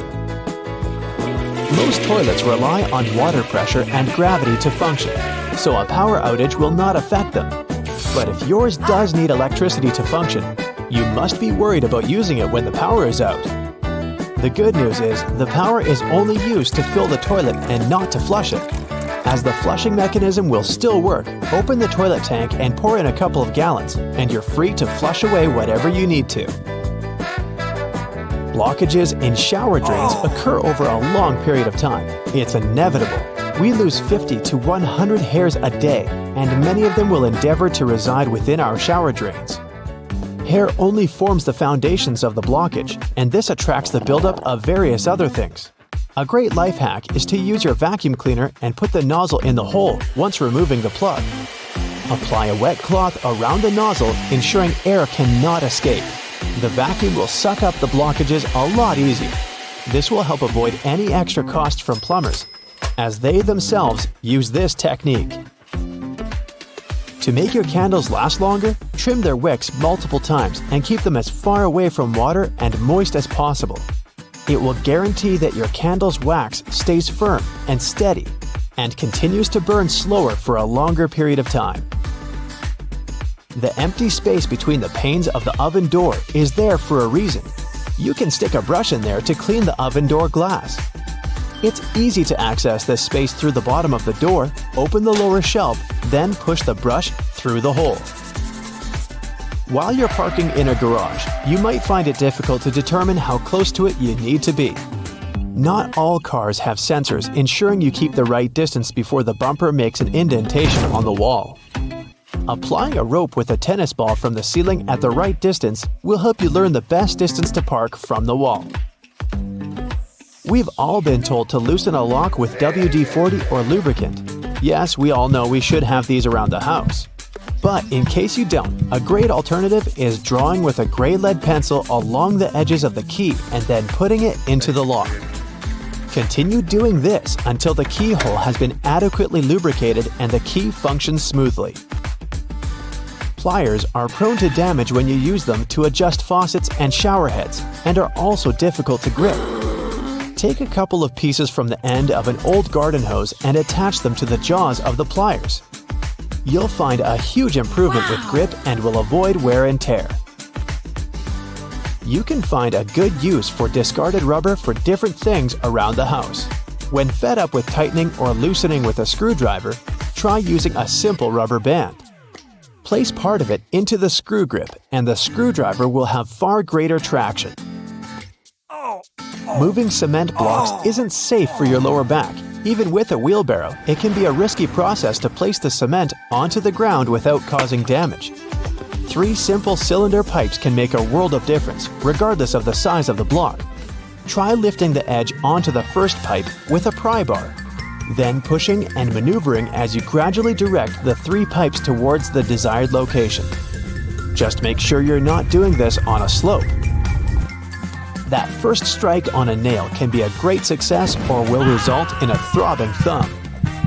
A bobby pin is perfectly shaped to hold a nail in place, allowing for your hand to be clear out of harm's way and for you to strike the nail without fear. Use a crayon instead of a pen or pencil while working with a wet saw to ensure the markings are not removed. They will also be easier to see under the murky water. Checking the drains on the roof and determining when they need to be cleaned can take a lot of time. Using duct tape, attach a mirror on the end of a long broom and review whether the drains need to be cleaned. To further assist with your balance as you check on the gutters, attach a pair of old trainers to the end of the ladder. The spread of the shoe and its grip will ensure a further level of safety. Liquid caulk normally comes in huge tubes, so you can never use it all at once. The hardened tips of liquid caulk create blockages. Grab a used cork and drill through it to make a perfect lid, concealing the liquid caulk. Now it's ready to be used again with no blockages. You're trying on a pair of jeans, a dress, or a jacket, and are about to dig your hand into the pocket when you realize there's no depth to it. The pocket is simply not there. But why would anyone create pockets you can't put anything in? And now would be a good time to pick your iPhone up from off the floor. Well, the reason for fake pockets is simple. If a clothing item has a specific cut or shape, pockets may spoil it.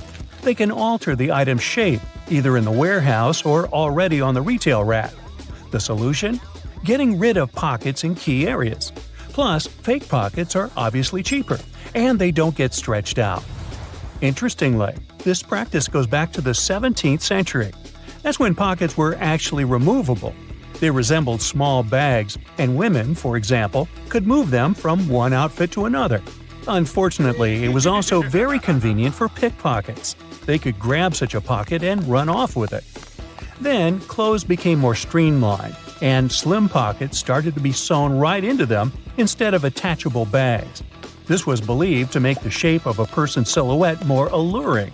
But soon, slimmer skirts came into fashion and pockets went out of it, and people started using handbags instead. These days, most pockets are real, but some of them are still fake.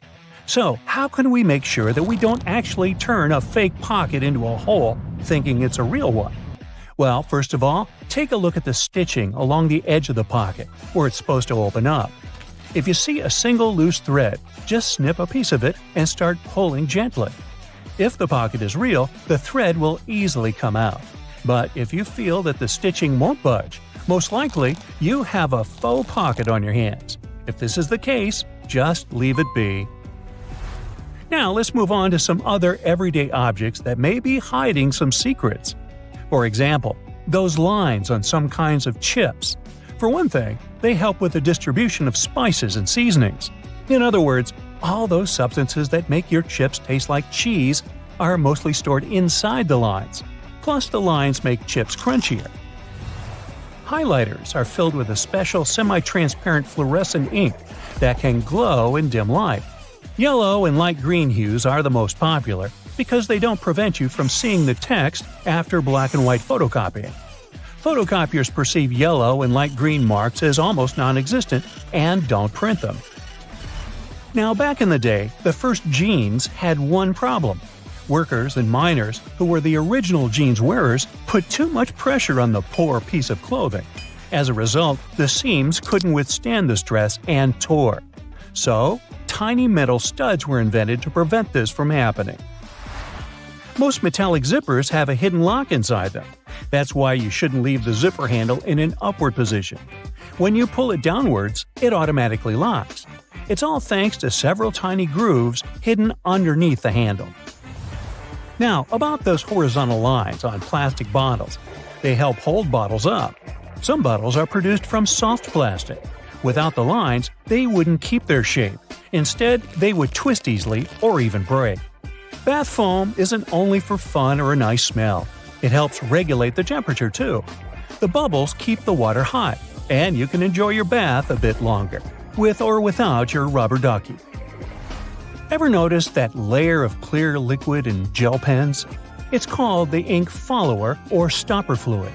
The gel in such pen contains pigment particles dissolved in a polymer solution. The gel should be thick enough to keep the pigment particles suspended, but also thin enough to flow first onto the ball and then the paper. The main task of the stopper fluid is to be a barrier to prevent the gel from evaporating or leaking out. Without this transparent fluid, your gel pen wouldn't function. The fluid always stays in one position and doesn't get dissolved with the gel. Neither does it move backward or flow out of the pen. The holes in the bottoms of your earphones allow air to circulate up and through the speakers. It allows to increase low frequencies, making the bass sound deeper. The quality of the sound also becomes much better. Some plastic milk containers have dents on their sides. Try as they might, they just cannot park without some damage. Nah, I made that up. These dents serve several purposes. For one thing, when milk spoils, this process usually causes swelling and high-pressure buildup inside the container. Oh boy, that's when the dent comes in handy. It pops out and doesn't let the jug blow up. Plus, if you ever decide to freeze the milk, it will expand like any other liquid. And then again, the indentation will pop out and prevent the container from breaking inside your freezer. That's a good thing. Airplane windows have rounded edges, and that's a crucial safety measure. It prevents aircraft accidents. Weak spots are usually situated in the corners. If airplane windows were square or rectangular, each of them would have 4 potential weak spots. Under pressure, they would collapse. If you look closely at a tram's overhead lines, you'll see that its contact wires zigzag back and forth instead of going in a straight line. The thing is that all trams have pantographs attached to their roofs. The upper part of the pantograph is gradually worn down by the overhead wire and eventually needs to be replaced. To wear it down evenly, the wire is not installed strictly along the tram's path, but in zigzag patterns. As the tram moves, the pantograph slides along the wire and it wears down evenly.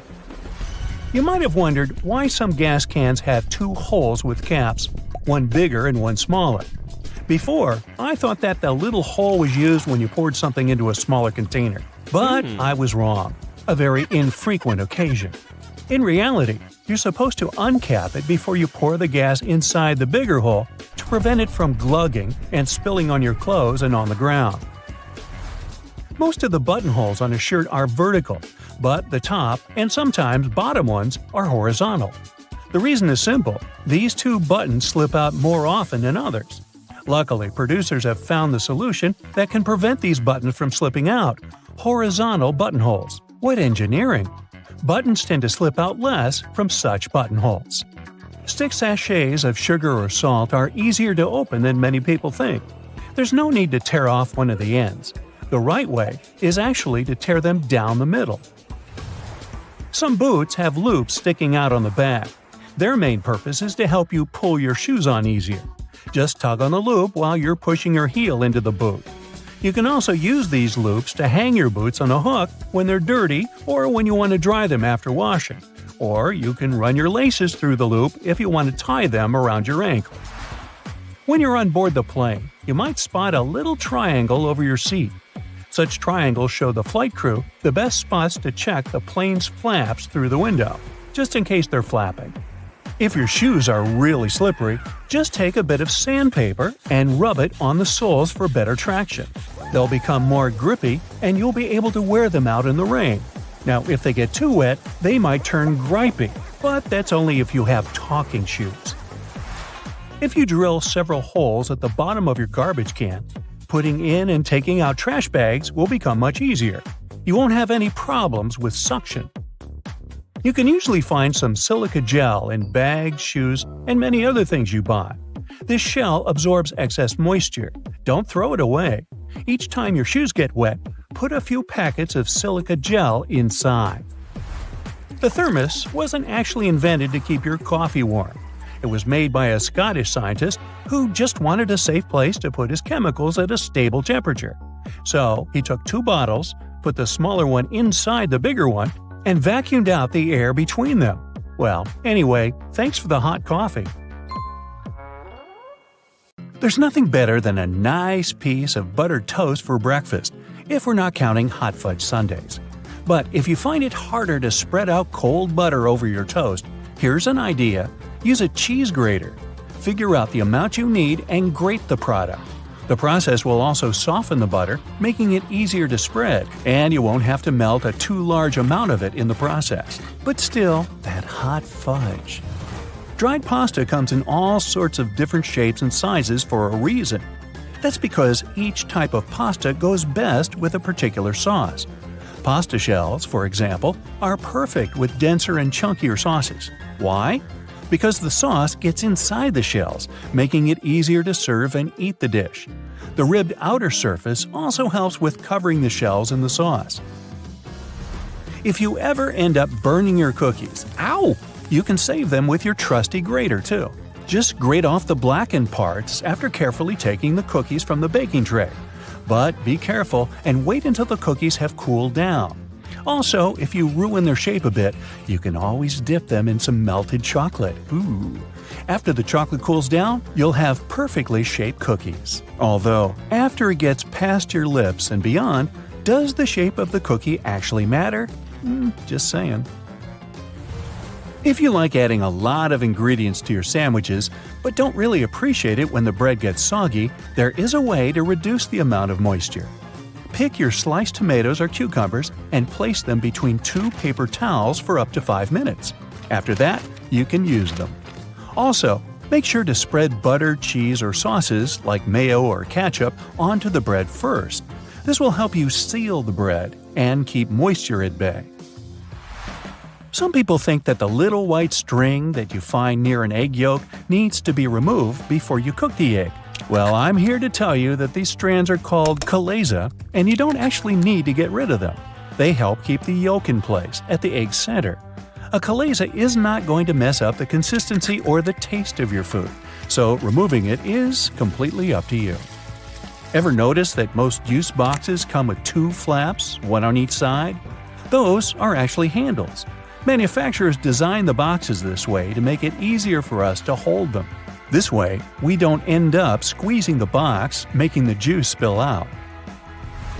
Now, you don't need to be a baking pro to know that you can use both white and brown sugar in your recipes. But have you ever wondered what the difference between these two is? It turns out that the only thing that sets them apart is that, during production, a small amount of molasses is added to the brown sugar. Molasses is basically a sort of syrup you get when processing sugarcane. It's usually removed during the refining process. That's how white sugar is produced. But if some amount of molasses remains in the final product, we end up with brown sugar, with its specific taste and darker hue. It's a good thing.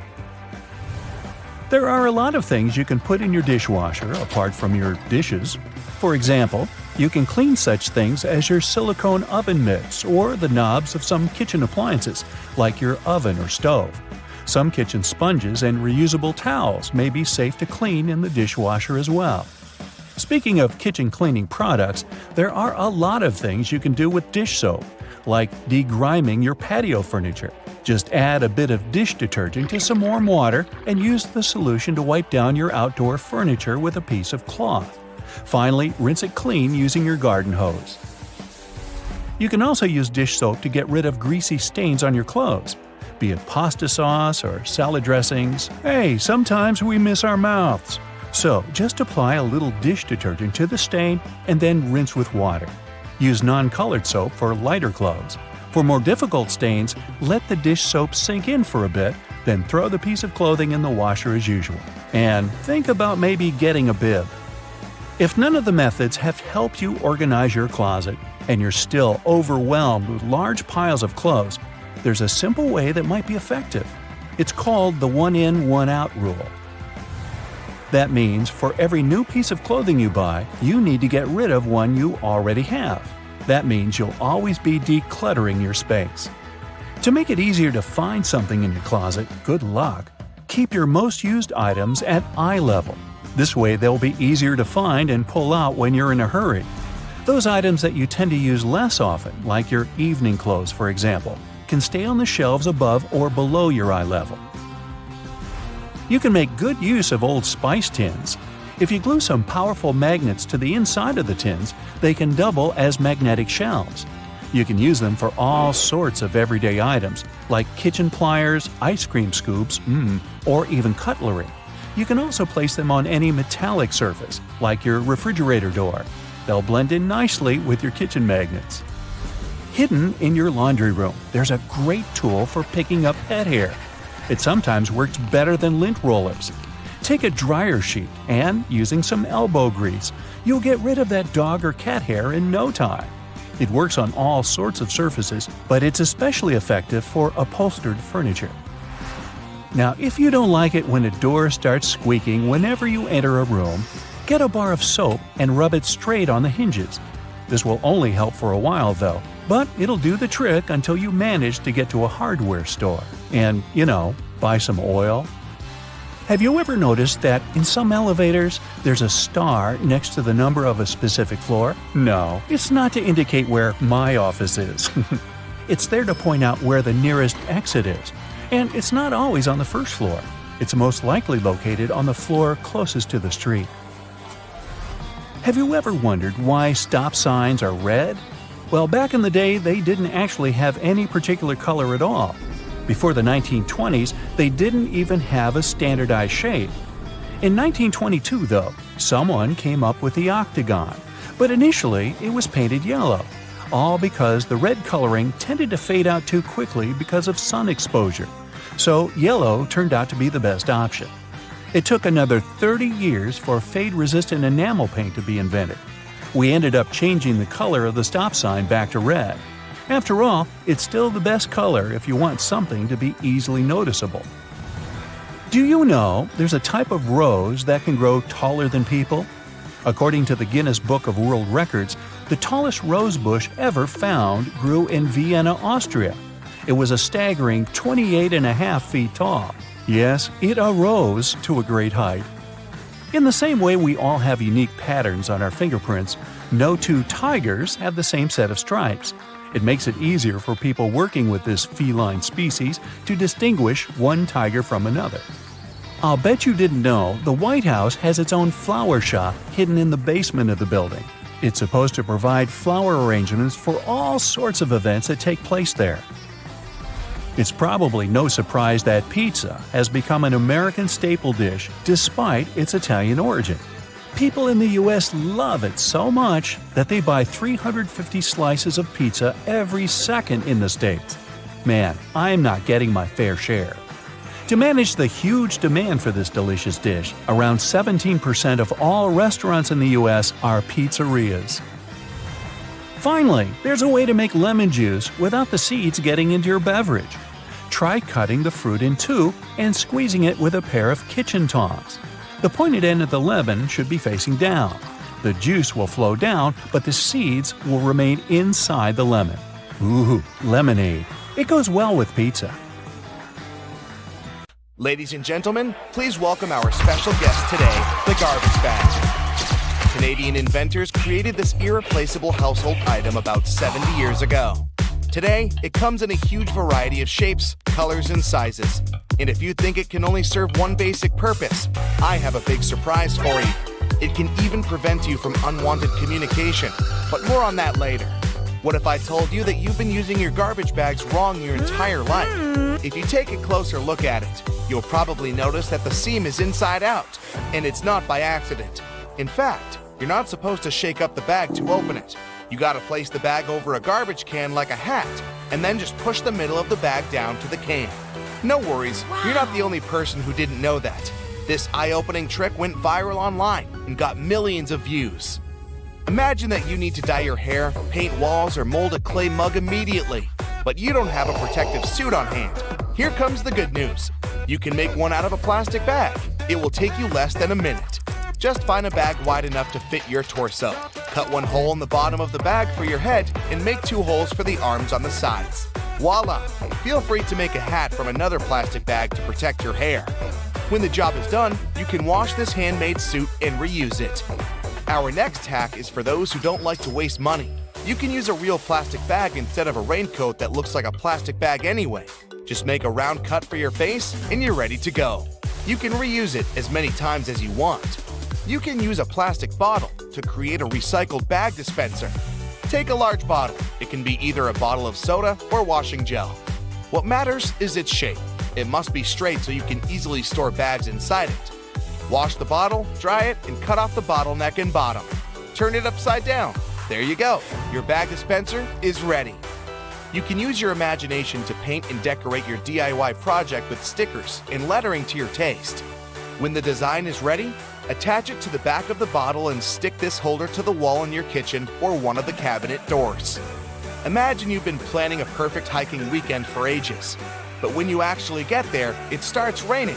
Don't rush back home. Plastic bags will serve you well if you need to put your clothes or equipment on wet grass. Also, you can make an emergency sleeping bag cover using a large garbage bag. After the rain, it will serve as a nice mattress to lay under your sleeping bag to protect it from moisture and provide an additional layer for a cozy nap. Just fill the bag with some soft leaves and straw that lie on the ground, and there you go. A large garbage bag can be your best friend when you're camping with friends somewhere in the wild. You can turn it into a temporary handmade shower, toilet, or even a dressing room out of it. Just hang it on the tree and no one will spy on you. If you went for a walk wearing a pair of your favorite shoes that get wet easily, here's an easy tip to keep your socks dry. Put plastic bags over your socks. Tuck the edges of the bags into your socks or trousers, and then put your shoes on. There's one obvious drawback though. Feet can slip inside the shoes, so be careful. These plastic socks are also handy when you're trying to put on tight jeans that usually make your feet stick inside them. Have you ever had your bag torn at the worst possible moment? A plastic bag with handles can become an emergency backpack. Just place your stuff inside the bag, put your hands through the handlers, and you're ready to go. A garbage bag is also a good material for book covers. You can reuse multicolored bags to create a unique pattern for your favorites. You're moving to a new house and packing all your belongings. Suddenly, you run out of boxes. Sounds familiar? No problem. Grab a package of large garbage bags and pack the remaining stuff. Unlike boxes, This packaging will protect your property from rain or snow. Garbage bags are especially good for packing blankets, pillows, and stuffed toys. If you need to make a vacuum packing for your clothes or stuffed toys, simply put your belongings in a trash bag, place a tube from your vacuum cleaner inside the bag, and then turn it on. The vacuum cleaner will remove all your excess hair from the bag, and you'll save space in your suitcase or basement. Someone really special has invited you home to cook a romantic dinner together. Finally, you want to show all your extraordinary cooking skills, but your special someone doesn't have an apron, and you don't want to mess up your new outfit. No worries. Make an emergency apron using a large garbage bag. It will surprise that special someone even more. Speaking of stylish outfits, are you familiar with the term garbage bag dress? Celebrities and famous fashion brands shock the audience with outfits looking like trash bags from time to time. Some of them actually make outfits using garbage bags like fabric.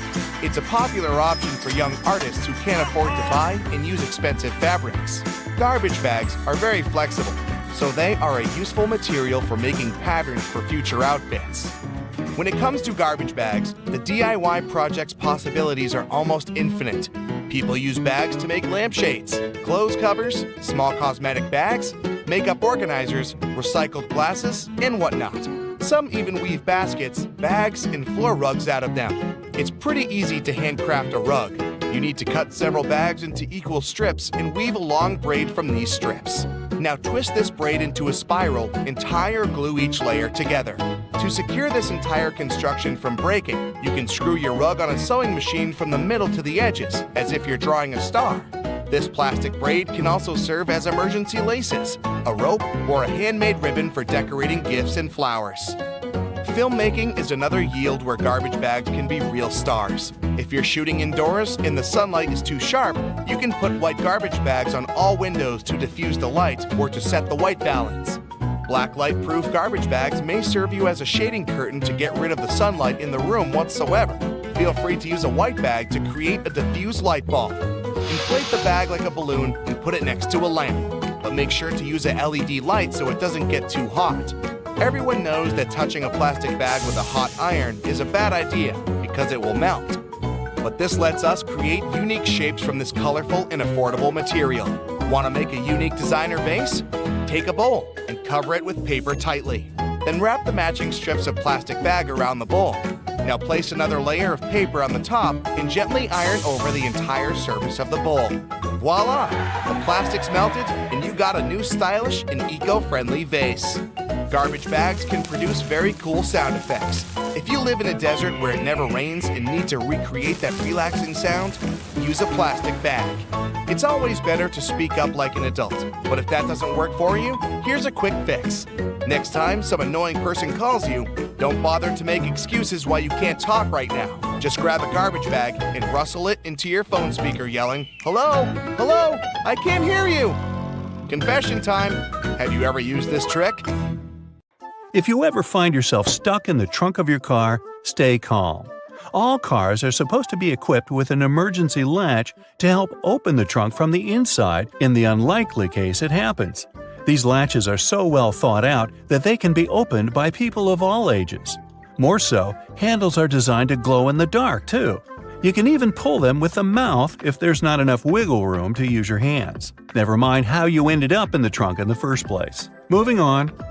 If you're ever working with needle and thread, remember you don't need to stick the needle directly into the spool.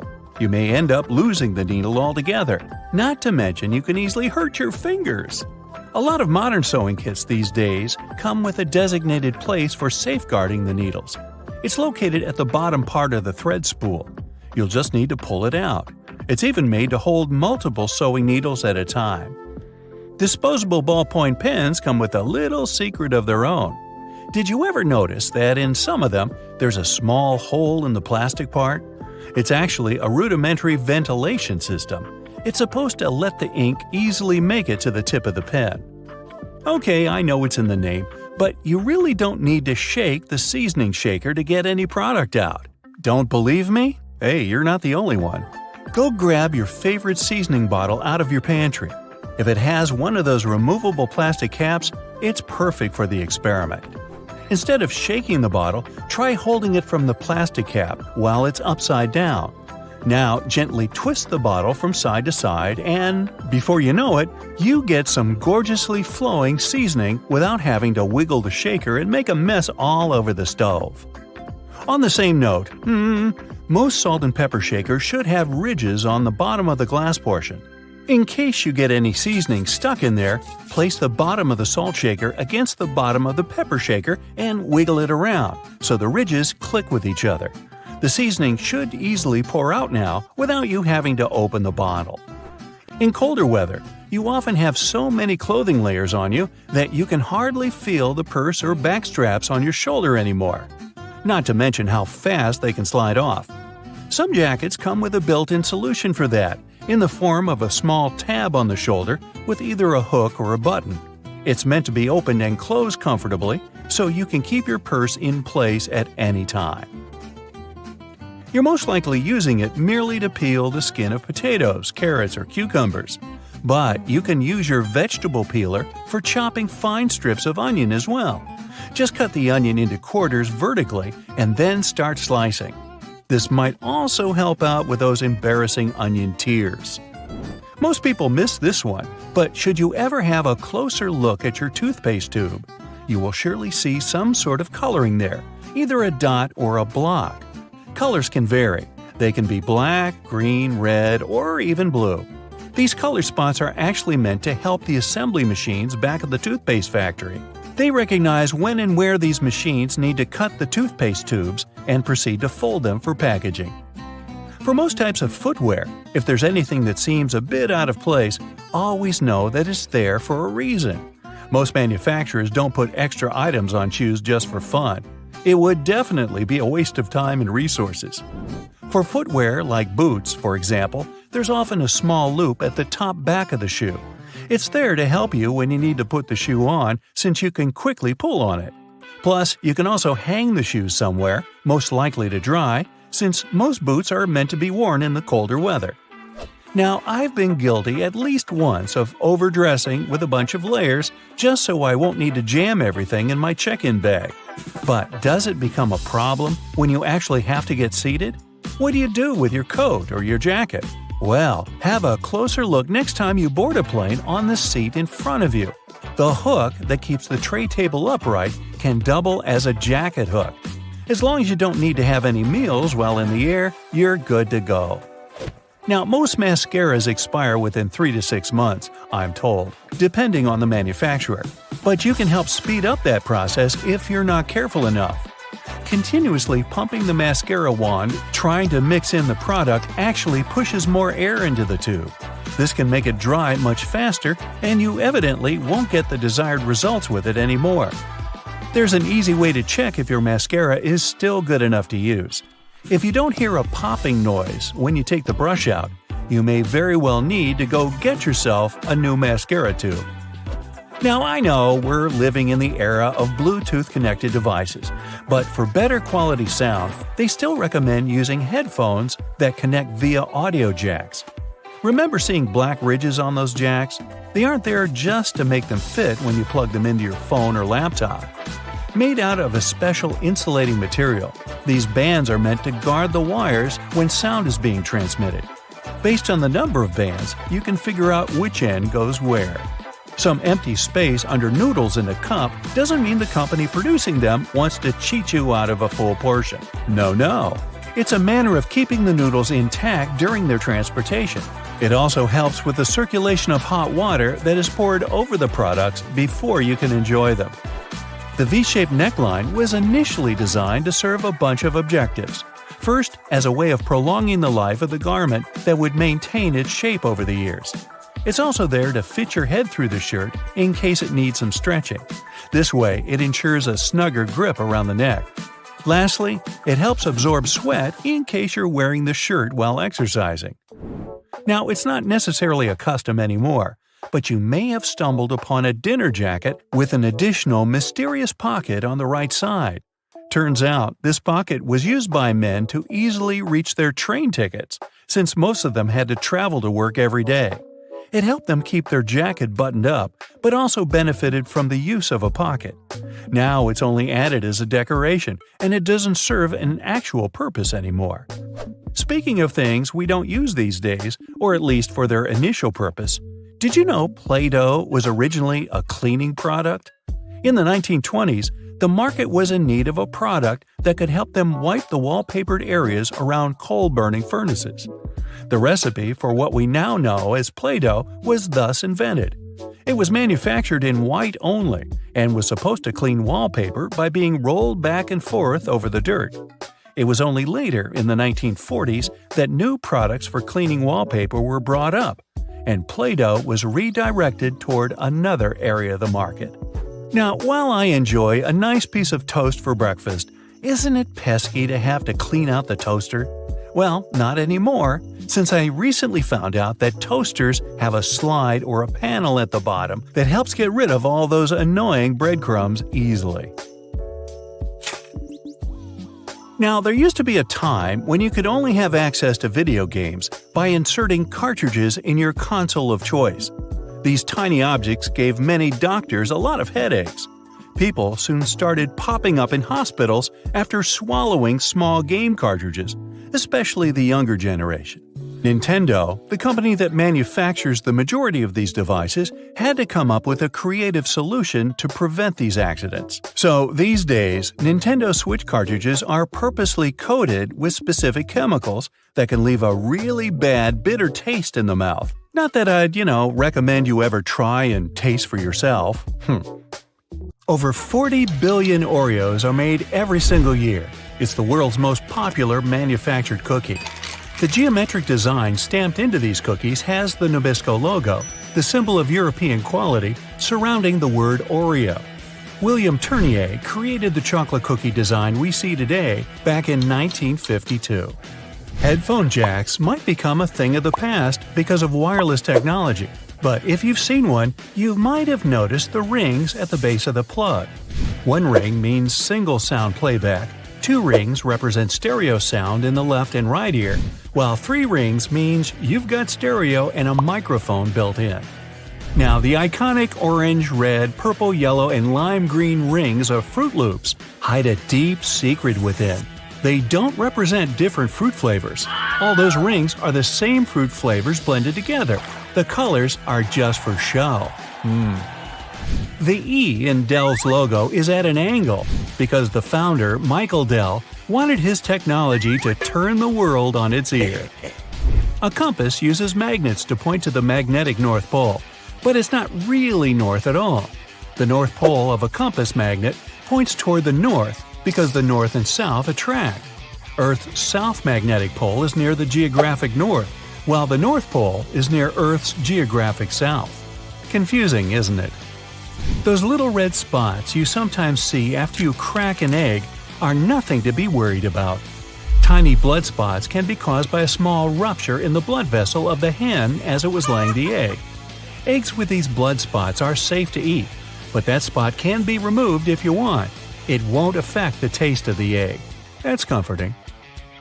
Ketchup is a word taken from many cultures, like Chinese, Malay, and Indonesian. It originally meant a pickled fish sauce. Catsup is also an acceptable spelling used. However, ketchup is the most popular way it's spelled these days. Airbnb's logo isn't a bent paperclip, as it may seem to be. Bello, as it's called, for belonging, means more than that. There's a person's head, the location symbol, and a heart for love. All joined together, they make Airbnb's iconic A and symbol of togetherness. E120 or Natural Red 4 food coloring, aka carmine, is made from tiny beetles. It's been used to color anything from cakes to candy to even drinks. That shine on candy also comes from bugs. This time it's the Indian female lac bug. The beetle leaves behind a substance that is scraped from the trees to be formed into dry shellac that gives that glossy look. The Mozilla Firefox logo isn't a fox at all surrounding the planet. It's a red panda instead. The name Firefox is the English translation of its Chinese name. Those maintenance covers in the street are around for safety reasons. In past civilizations, like ancient Rome, manholes, that's what they were called back then, were square-shaped slabs of stone. Unfortunately, these were prone to accidents. If they weren't placed properly, a square cover could slip through the square hole diagonally. Ow! Placing a round cover eliminated this problem. A circle cover won't slip inside because there are no angles. A tomato isn't technically a vegetable, but a fruit. Banana trees aren't related to palm trees or trees at all. They're herbs. Banana is considered an herb because it never builds a woody trunk the way a tree does. Instead, it forms a succulent stalk, like lemongrass or its cousin ginger. You can call them berries as well. The Golden Gate Bridge color wasn't meant to be the orangey red that it is today. The bridge's original color was suggested to be many other colors, such as black with yellow stripes or even candy cane, to make it visible for passing ships and aircraft, especially in the frequent San Francisco fog. But when the steel arrived covered in an orange primer to protect it from rust, the architect preferred the international orange color, and it stuck. Those legs on the back of keyboards aren't an ergonomic design to help your wrists sit better. Using the legs out for too long can tire and hurt your wrists, plus slowing your typing down. The hinge legs are just there to help you see the letters and numbers better if you don't know how to touch type. The color of a chili pepper reveals nothing about its taste or heat. The smaller a chili is, the hotter it'll usually be. The heat doesn't come from the seeds, as believed, but the white membranes that hold them. Hidden within the Toblerone logo of the mountain is the image of a bear standing on its hind legs, about to eat that yodeler over there. No, not really. This is because bears are a big part of Bern, one of the biggest cities in Switzerland, where the founder created the triangle chocolate treat. Toblerone is also a play on the founder's family name, Tobler, and the Italian word Torrone for honey and almond nougat.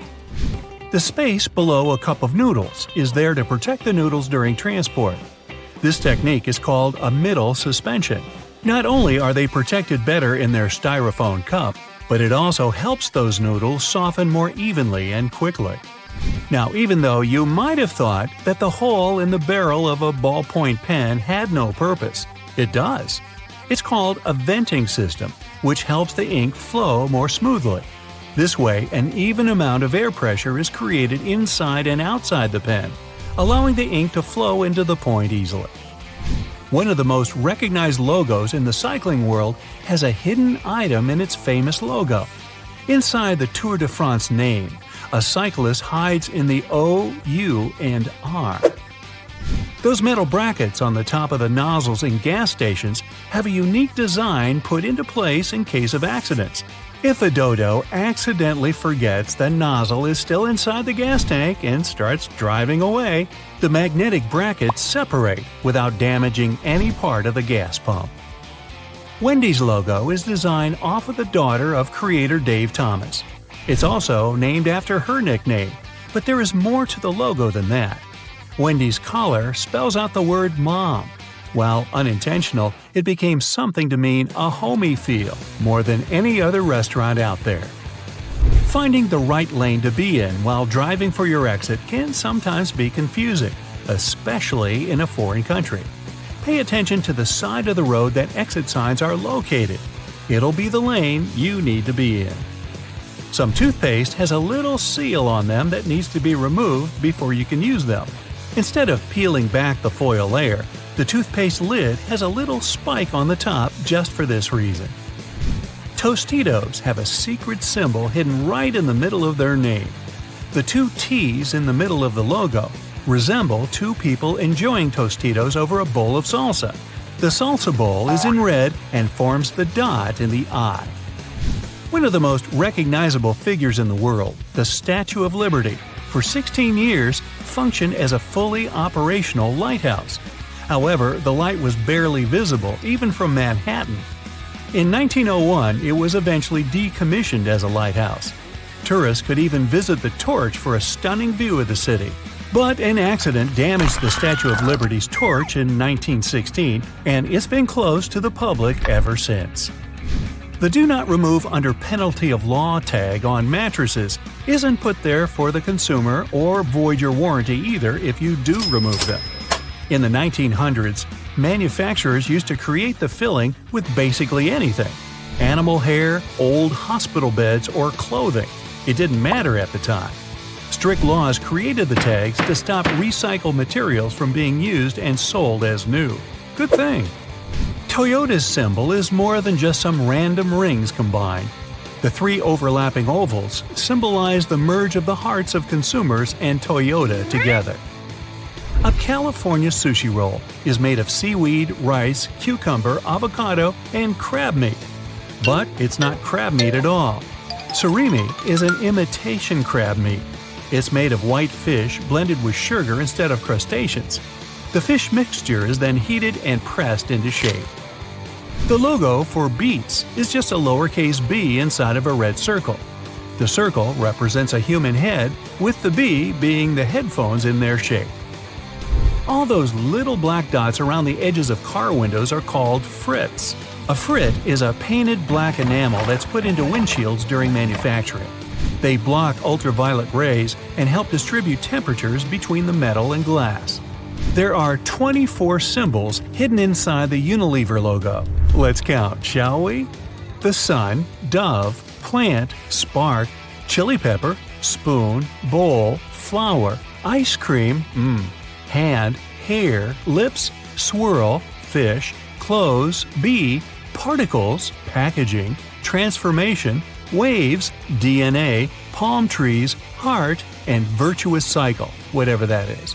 These represent everything that the company believes in and produces. DNA? Bobby pins are designed so that the zigzag part goes onto your scalp, not the flat part. It gives a greater grip on the hair and skin, making the pin stay in longer. The story that the pins were named after those fashionable London constables called Bobbies is not true. I made it up. Each airplane carrying over 19 passengers must have a crash axe. You will see it installed as a firefighting device. That way, if there's an electrical fire, crew members can cut away the cockpit or some other panels. The pilots can actually break the windscreen if something bad happens and people need to evacuate. Passenger planes are mostly white to protect them from solar radiation and its effects. Aircrafts need to remain cool at airports in particularly hot countries, while passengers are going in or out. Brilliant white paint can bounce the sunlight back. It also protects some parts of the plane that are made of composite materials, and prevents their damage since there's higher ultraviolet radiation at high altitudes. Commercial planes must get to speeds of at least 155 miles per hour to achieve stability and safety at takeoff. Some smaller planes can sustain altitude even at speeds of 30 miles per hour. But when speeds are that low, the plane can easily get destabilized and could even fail the takeoff. The white trails that planes leave behind, also known as contrails, are created because of water vapor. Vapor is produced during the combustion of fuel in plane engines. When the plane reaches its cruising altitude of 32,800 feet, temperatures get quite low, about -67 degrees Fahrenheit. It's really cold. So, the water turns into particles of ice. How long these particles are going to remain visible mostly depends on humidity. The higher the level of humidity is, the bigger those trails get and remain visible even long after the plane has disappeared. Airplanes all over the globe get struck by lightning almost on a daily basis. A regular airplane in commercial service gets hit on average once a year. How often it happens depends on a couple of things. First, how many landings and takeoffs the plane performs, since lightning mostly strikes at heights between 5,000 and 15,000 feet. It also depends on location. For instance, it's more likely for a plane to get struck by lightning around the equator and in some other parts of the world. Modern planes are designed to withstand such strikes. They have to go through special lightning tests to prove they can cope with strikes. Planes mostly fly at altitudes of up to 7 miles. There are some benefits like the thinner air or producing less aerodynamic drag, which also means less fuel consumption. The temperatures up there are lower, which makes the jet engines more efficient. That part of the atmosphere is also less turbulent, which helps make flights smoother. Some planes have already gone into space, but not the ones you see at the airport. Those classical planes need air to go up, and space is basically just a vacuum. The first plane that reached space was designed around 70 years ago. During its first flight, it generated lift and stability using its thin, stubby wings. It traveled more than 5 times the speed of sound. There are at least 1 sextillion planets out there in our universe. To give you an idea of how huge this number is, our planet weighs almost 1 sextillion times more than some animals like a bear. None of these planets are cubic, triangular, or any other shape. They're all round. At its beginnings, a planet is just a cloud of dust and rocks that rotates around a central star. Dust and small pieces attract each other because of gravity, and they keep doing it until they form a blob. Now, the blob starts attracting more matter. It grows and gets bigger until it's done with collecting everything in its path. Gravitational forces work equally in all directions, so that blob gets a round shape. But not the perfect one. Our planet, for instance, is almost a sphere, but with a bulge in the middle. The bulge is there because the Earth is spinning. Every time it rotates on its axis, the middle part travels further than the top. The area at the equator is moving quicker than the area at the poles. And the faster you spin something, the more you'll throw it outwards. Sound will travel 4 times faster in water than in air. It's a wave, and that's why it moves faster in a denser substance. Particles that are close to each other, as in denser substances, will bump into each other more easily. Water is denser. There are 800 times more particles in a bottle of water than in the same sized bottle filled with air. Bubbles are round because they occur in a thin film, such as one of soapy water traps air. The molecules in the film attract each other. That way, they stick together and also shape a sphere, because that's the smallest possible area that encloses any given volume. They can't get any smaller because they have trapped air inside. You can turn your pencil into a diamond. If you apply a temperature of 2,550 degrees Fahrenheit and pressure of 55,000 atmospheres, you can transform graphite into diamond. There are actually 2 variations of a single chemical element, carbon. Diamonds aren't just used in jewelry, but for different purposes. For example, as a cutting tool for electronic devices. Beavers are amazing builders capable of creating cool and complex riverside structures. They build them to protect themselves from wild animals that might go after them, like wolves or bears. But not in the way it may look at first. Beavers don't really live in their dams. They only use them as a barrier, making some sort of a pool or pond of deeper water. That's where their real home is, in the pool. It's like a small island or dome lodge. It's a dry area where beavers are safe. They can also store their food there. These pools are deep enough for land animals to avoid them. Beavers dig underwater tunnels that are entrances into their home. If a predator or some other danger is coming, they can quickly escape to safety. Some animals sleep while standing. Zebras, elephants, horses, some birds like flamingos. Cows can sleep while standing, but they prefer to lie down when they want to rest. To sleep while standing, animals need to have legs that can align vertically. That way, they don't have to activate their muscles to keep them standing. Their knees also lock in place. It's better for these animals to sleep while standing because they'd probably be too slow to react if there was a predator going after them. When we laugh in some unpleasant situations, or when we feel nervous, we're actually trying to mask our true emotions. For example, you do something embarrassing and try to cover up the shame you feel.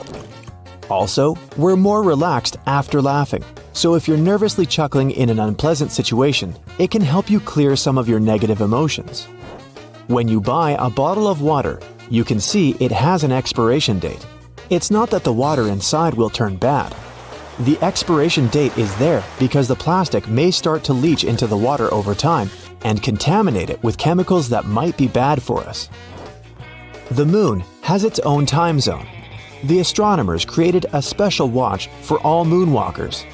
It measures time in lunations, which is the period of time the moon needs to rotate and revolve around our planet. Each lunation is almost 30,000 Earth days. You can decaffeinate your coffee if you take it into a sauna to moisten the green coffee bean within temperatures of 160 to 210 degrees Fahrenheit. The point is to get 10 milligrams or less of caffeine per one coffee. That's when you can put it in the decaf category. One serving of regular coffee has 50 to 75 milligrams of caffeine. There's a reason the Earth spins. Our solar system formed 4.5 billion years ago. There was a raging cloud of dust and gas. Molecules and atoms in that cloud had a tendency to rotate in a certain direction. That same cloud collapsed under gravitational forces.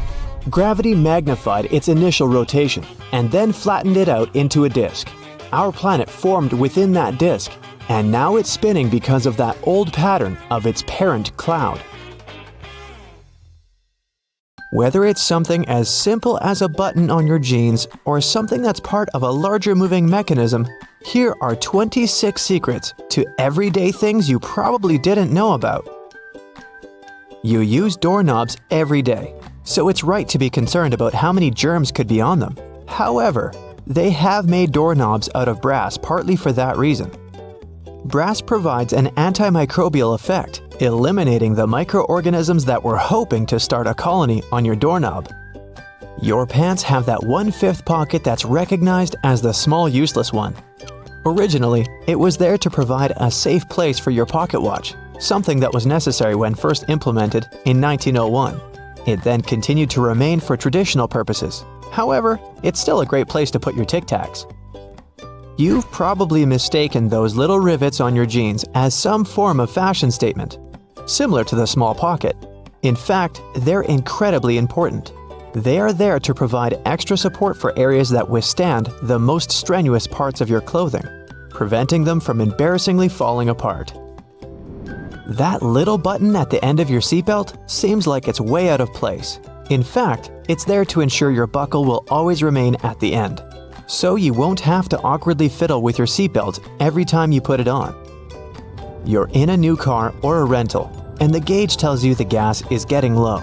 You don't know which side the fuel cap is on from the inside. It can cause unnecessary effort at the gas station. However, your fuel gauge has an arrow that reminds you which side to fill your gas tank up from. Some models of cars may also have a gas tank hose instead, with the hose pictured on the side that the cap is on. Hiking and walking through snow requires the best kind of footwear. The shoes which are perfect for this also have an extra eyelet for your lace to loop through. Looping your laces through the extra eyelets will give more support for your ankles and feet and will provide more stability as you walk. But as you walk, blisters are also a concern. The sweat in your shoe creates friction between the feet and the shoe, which then helps create the blisters. Antiperspirant that you use for your armpits will help keep the feet from sweating. Just make sure you use the clear one. Cooking for people is always nice. However, sometimes the guests are late. Yep, we're all guilty of that sometimes, right?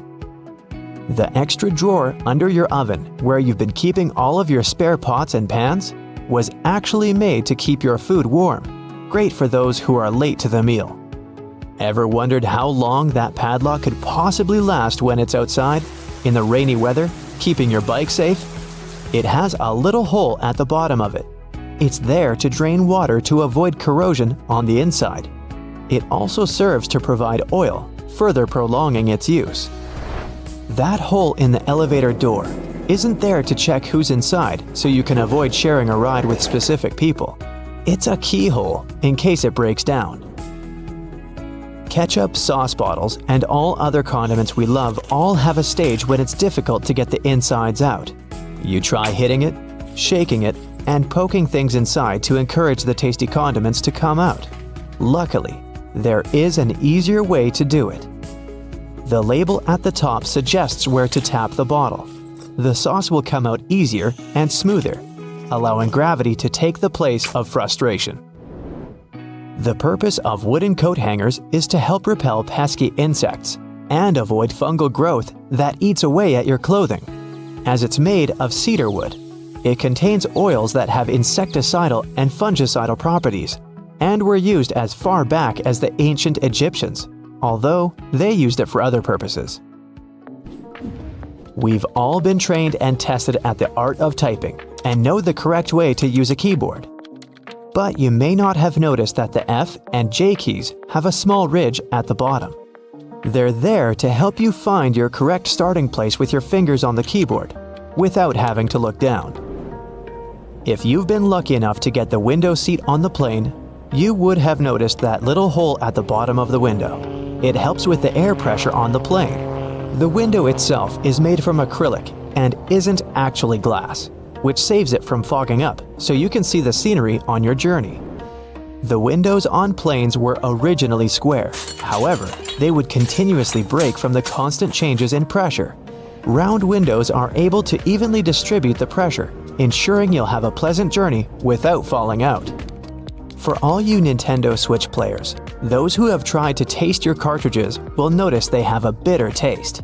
The manufacturers added it intentionally, as the Switch's cartridge size is very small and it might be a hazard for the youngest players that have a tendency to put things in their mouth that they shouldn't. So the bitter taste made from denatonium benzoate ensures that they won't be tasted for too long. Cosmetics containers that are filled with products used for your skin have a secret number on them. This is to help inform you how long the product will be usable, ensuring it doesn't cause the reverse effect by damaging your skin instead. Pen lids have a hole at the end of them. It's not there to help your pen breathe and boost performance, but it's there to help you breathe, just in case while you're sitting in class or at work and you're chewing on your lid and just happen to swallow it. You can be rest assured if it's stuck, the pen makers were thinking of you. When you're traveling by car or any other form of ground transportation and you're trying to drink your favorite pop from a straw, you'll find it quite difficult to do at times. Simply turn the tab on the can around so that your straw easily fits inside, making it easier to drink out of. There are always spare buttons when buying new clothes, along with a little bit of fabric. It's far too small to repair that crutch part that always rips first. The fabric is actually there for you to test how to wash it, so you don't accidentally ruin your brand new clothes. Determining how much pasta you need just for yourself can be difficult to figure out. Your big spaghetti spoon with the big hole on the inside, that looks like it's there to drain water, is actually there so you can put the uncooked pasta inside before cooking, so you know exactly how much you need. New shoes always come with those strange little packets. That's silica gel. The gels are there to reduce the moisture in the air to avoid any fungal growth while the shoes were waiting to be purchased. There's a lot of chemistry involved to get you that silica, and it's very effective, capable of absorbing 50% of the humidity. So make sure you don't throw it away. Next time you need to dry out your electrical devices, it's a lot easier than using rice. It's difficult enough to see at night whilst driving, but it's even worse when the driver behind you shines their high beams. Your rearview mirror has a tab at the bottom. When you press it, it changes the angle. One is for day driving, the other, well, for nighttime. It'll help in case that one person driving behind you has forgotten to turn off their high beams. Although your screwdriver is ergonomically made for your hand, sometimes you have that one screw that's too hard to loosen up.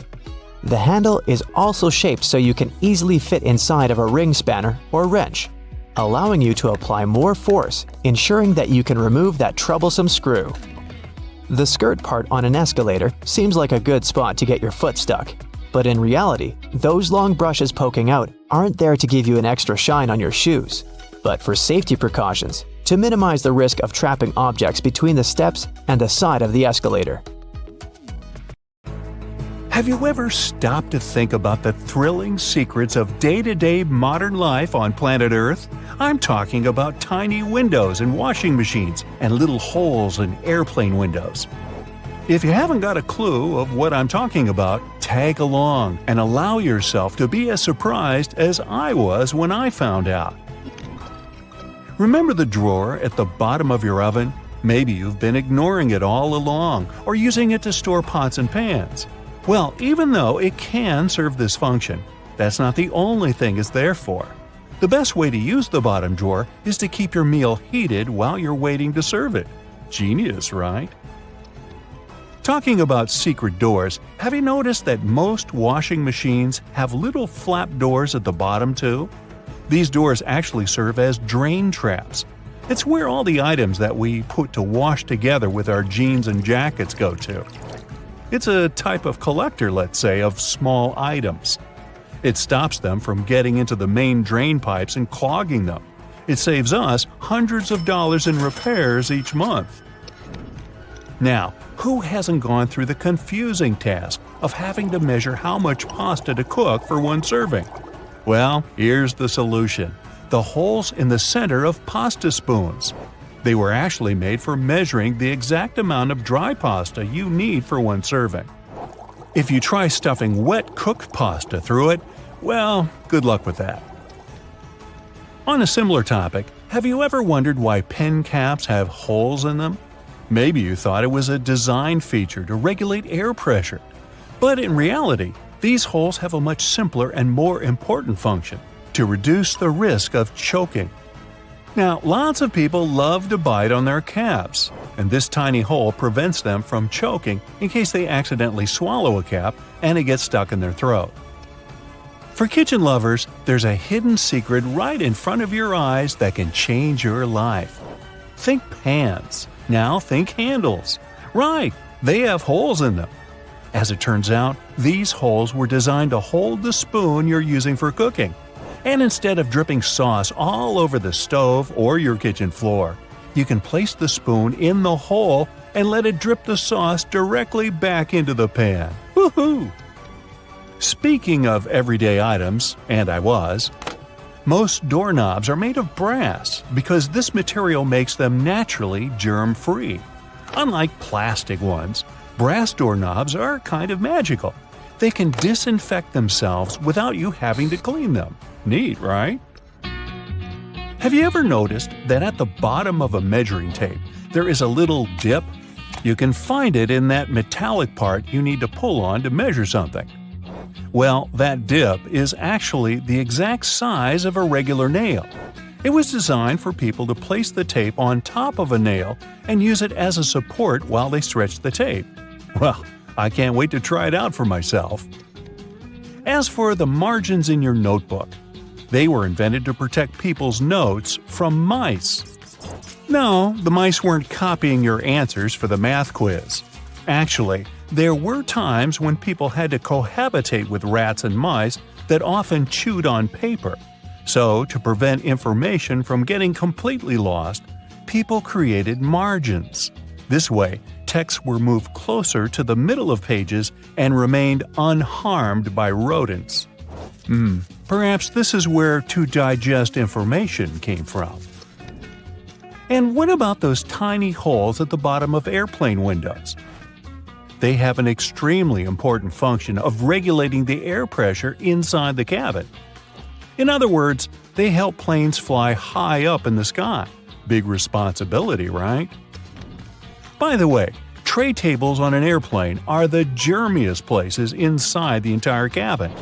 Studies showed that the trays had 8 times the amount of germs on the toilet flush button. Now, how about we cut a commercial airplane in half and see what's inside? Well, it would look more or less like this: rows of seats on top and everything else that needs to be stored at the bottom. I'm talking about passengers' luggage, emergency supplies, parts of the wing system, and so on. Moving on to bowling balls. Yes, I know it's a clumsy transition. Anyway, have you ever wondered what the insides of a bowling ball look like?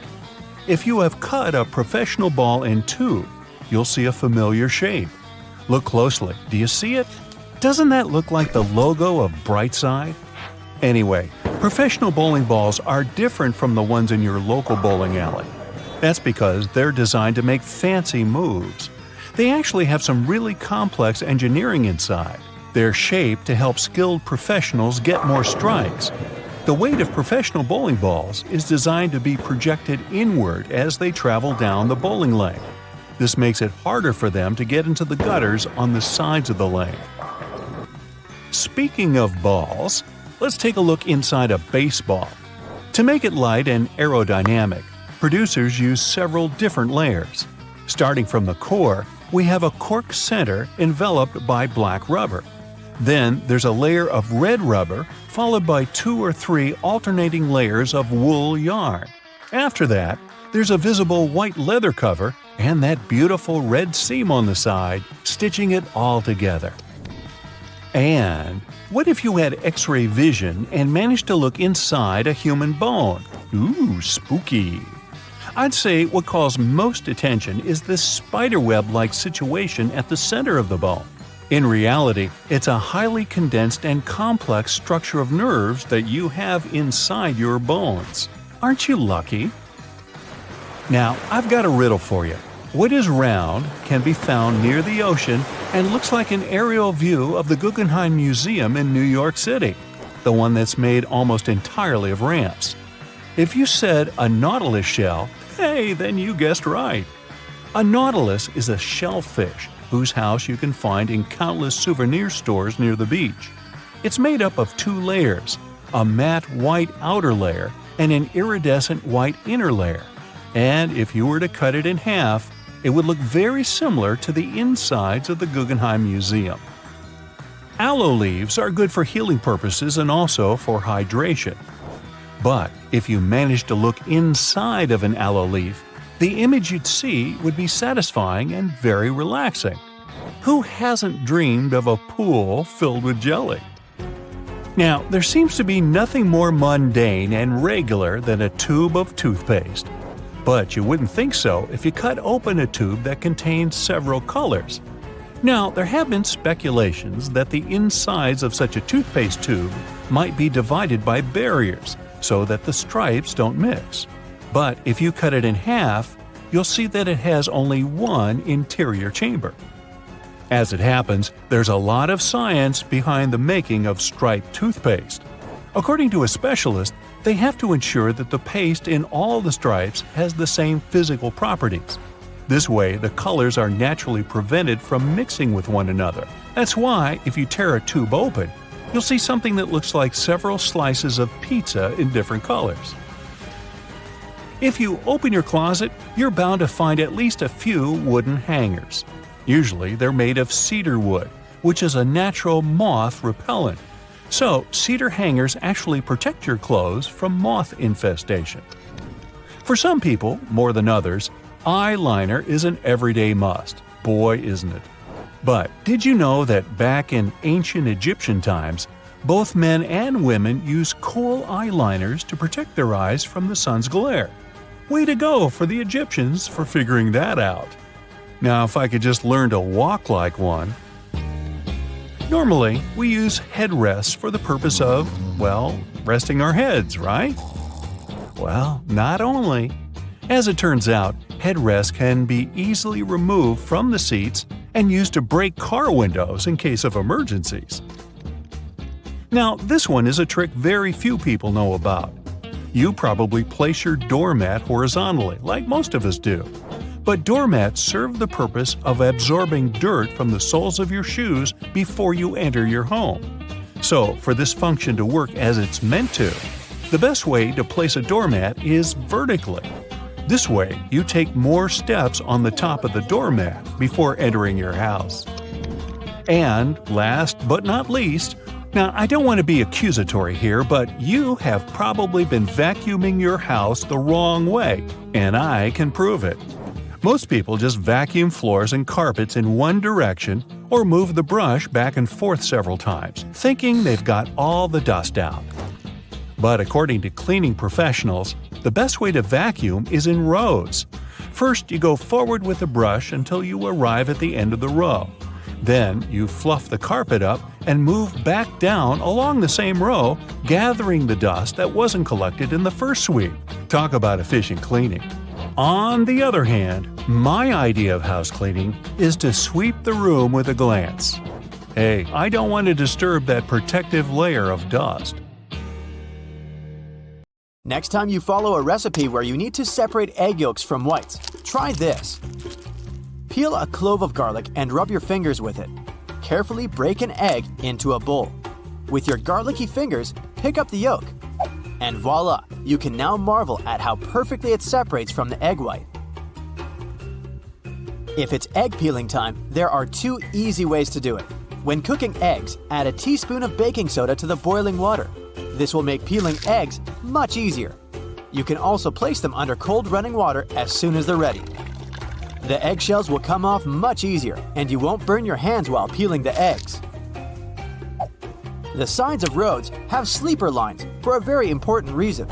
Their main function is to alert those drivers who doze off behind the wheel. When a car starts steering off the road, the tires go over the lines, and the sound wakes the driver up. Those price tags and labels that come glued to your Tupperware are easier to remove than you might think. No need to waste hot water and soap trying to remove them. Take a hairdryer instead. Blow some hot air directly onto the tag for a minute or so. There you go, the label comes off at once. White household appliances might get yellow with time.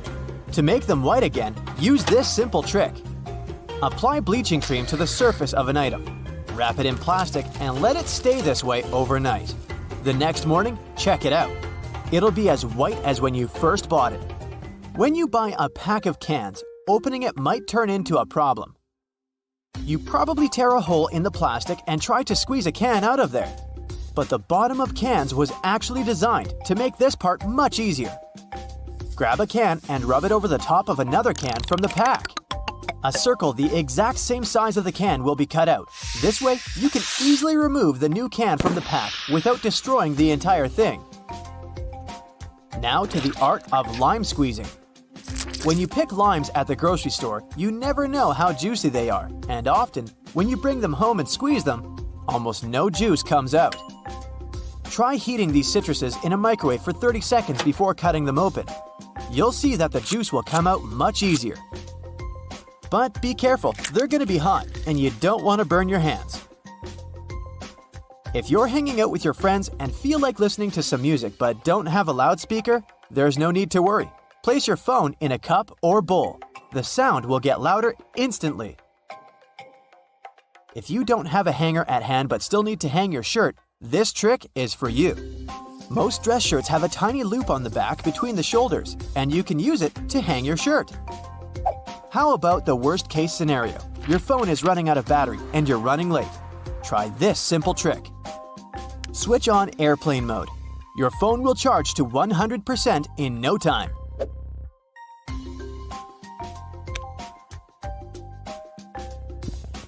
You can run the sticky part of a Post-it note along your laptop's keyboard. This will help remove tiny bits of food and dust that get stuck in between the keys. Avoid putting really hot food into plastic containers.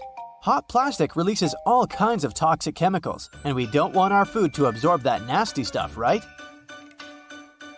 What can be better than a bubble bath in the evening? But the bubbles are not only pretty and smell nice, they also keep the water temperature hot for longer. This way, you can enjoy a long hot bath without getting cold too quickly. You got home craving a peanut butter and jelly sandwich, but your peanut butter now has 2 layers, and the oil is at the top. To avoid getting disappointed, next time, store a peanut butter jar turned upside down. Your screwdriver and wrench can work together to remove that stubborn screw. Grab your screwdriver's handle with the wrench and use it to apply more force. This method will also help you reach more difficult areas. There is a reason why your coffee stirrer looks like a straw. It has holes in it because it reduces the amount of plastic manufacturers have to use. Plus, they prevent the stirrer from floating. The holes in the stirrer get filled with coffee, which in turn makes it heavier. And speaking of coffee, you should never buy the product that is more than 18 months old. Make sure to look at the best before date when buying it. If you've ever had trouble with those classic salt and pepper shakers, the ones you may see in diners, I've got a trick for you. Instead of shaking your entire arm to try and get some salt out of the container, try rubbing the bottom of one container with the bottom of the other. Grab the salt and hold it so that the bottom of the container faces downward. Now, while holding the pepper shaker upright, rub the two bottom parts together, creating circular friction between them. After this, the salt will spill effortlessly. After a long day of hiking, your shoes might smell funny. Well, I've got good news for you. Put dry tea bags inside your shoes and keep them in a dry place for a while. The tea bags will absorb bad smells and make your shoes dry. If you've torn your flip-flop while taking a walk, there's a way to save the day, but only if you have a bread clip with you. First, push the strap back into its hole. Then attach the bread clip to the bottom of the flip-flop strap. Here you go! Your body needs a daily amount of vitamin C to boost your immune system, but oranges are a tricky fruit to peel. To avoid getting sprayed all over your face, start by cutting off both the top and the bottom parts of the orange. Then, cut the peel vertically. Hook your fingers under the opposite sides of the cut and open your orange. If it's difficult for you to figure out how much detergent you need to wash your clothes, here's a tip for you. Usually, detergent caps have markings that indicate the exact amount of liquid you should use per wash. It helps your detergent last longer. Permanent markers are not as permanent as you might believe they are. I can prove it. Let's say you used a permanent marker, thinking it was a regular one, to draw something on a whiteboard. Good news for you, you don't need to throw the board away yet. There's a way to save it. Get a regular marker and use it to draw over the lines left by the permanent one. Let it sit for a while so that both markers blend in together. The thing is, the ink of the regular marker contains a solvent that dissolves the pigment the permanent marker contains. Now take a paper towel and rub the whiteboard clean. The marker will come off easily. If you need to peel peaches, use the technique called blanching. First, heat up some water. Wait until it starts boiling. Soak the peaches in the water for about 20 seconds. Then put the fruit into a bowl with cold water and leave them for about 5 minutes. There you have it. The peel will come off nicely and easily. That plastic lid covering your drink can be used as a coaster. Take the lid off and put it on the table. The bottom of your cup will fit perfectly into the lid's inner ring. No more stained tables from now on. Bristles on escalators are there for safety reasons. They remain stationary while the escalator is moving, preventing people from standing too close to the sides. This helps to avoid accidents like getting your shoelaces stuck. If you pay close attention to elevator doors, you'll notice they have a small hole in them. This is a keyhole, and only authorized personnel have the key to it. They use it in emergency situations or during a regular maintenance routine.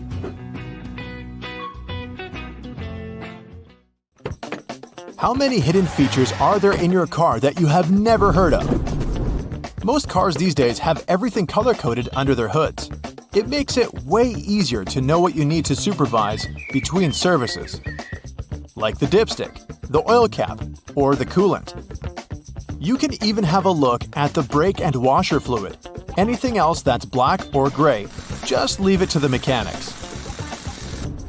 Ever seen a snowflake light on the dashboard of your car? It's not there to let you know the winter holidays are coming if that's what you're thinking. It's actually a sensor that indicates the exterior ambient temperature. It gets activated and pops up the light whenever there's a road warning due to a sharp drop in temperature. It may sometimes even come on with an audio warning or a message on your dashboard to warn you that the roads may be getting icy, so you can either adapt the speed or change to the appropriate tires if necessary. Most cars come with added features for the summertime too, like those neat sun visors. Yours might have an added bonus you might want to check out. We all know they twist to help the driver out when the sun is not shining from the front. But some of them can also extend, so they can provide shade to a larger area. If you figure out your sun visor doesn't extend, there's a simple solution though. buy a sun visor extender. You can even find them online. They work by being attached to your existing sun visors or windows for better shade coverage and visibility. Let's find some hidden features at home.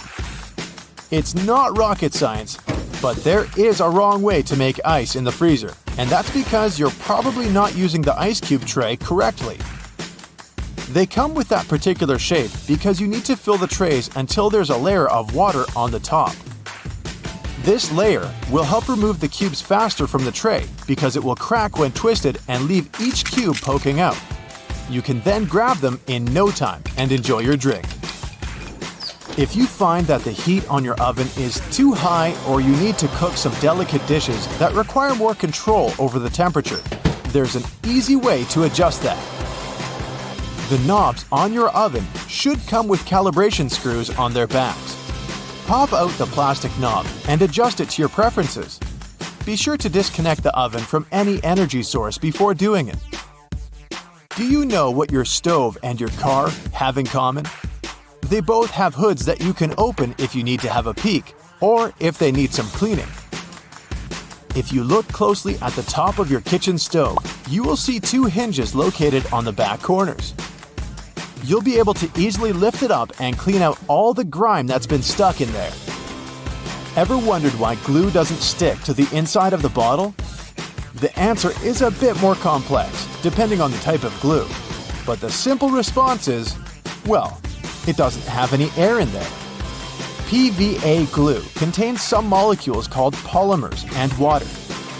When the glue is out, the water evaporates, leaving just the sticky polymers behind. Things are more or less the other way around with superglue. It has a chemical that solidifies as soon as it hits water vapors in the air. Did you know Microsoft Word has a feature that you can use for references and a bibliography? It's not only helpful for keeping track of everything, but it also automatically formats all the information accordingly. If you like to surround yourself with as many houseplants as possible, here's an easy way to figure out if they need watering. Stick your fingers into its soil. It should give you a better idea than simply looking at the plant's surface. If you can reach 2 to 3 inches into the soil and feel it's dry, the plant most likely needs some hydration. However, this trick does tend to work better with smaller potted plants because of the limited depth. In any case, it's always best to research the plant's needs in terms of watering and sunlight before committing to a plan. And always be careful not to damage its roots. Be honest, you indeed have clothes you wear all the time and some that just sit there in the back of your closet that you've most likely forgotten about. Here's a neat way to figure out which one is which. For starters, you'll need to turn all of your hangers backwards. If you really feel like putting more effort into this project, you can wrap some pieces of electrical tape on the hangers and write the start date on each. After that, everything is pretty self-explanatory. Each time you wear a particular item, turn the hanger around, making it face forward. After 6 months or a year, all those items that have yet to be turned around should go to donations or yard sales. Another great way to use hangers to help you with your wardrobe organization is to use them for your scarves. They will be wrinkle-free, but you can also see them a lot better and have a clear view of the scarves you actually use and those you should let go of. If you're looking to increase the storage space in your wardrobe, especially when the season changes, go pick yourself up some vacuum-packed storage bags. After that, you just need to fold your garments or other pieces of laundry, like bedding or blankets for example, and place them in the bags. Turn on your vacuum cleaner, place the nozzle on the bag seal, and remove all the extra air from the bag. It helps with reducing the storage size of clothes and keeps the clothes clean, dry, and moth-free. Should you have an empty basket lying around and you aren't sure if you want to recycle it just yet, you can always repurpose it as a cool lamp. Wicker baskets work best for this. Just cut a small hole in the bottom of the basket and place a pendant light kit there. You can even paint it manually or spray paint if you need it to be in a particular color. Another way to neatly repurpose things around the house is to use leftover cookie jars to store dryer balls. but the sky's the limit here. You can also use dryer sheets to remove dust from screens around your house, like computers, laptops, or TVs. These items are electrically charged, so they generally attract a lot of dust particles.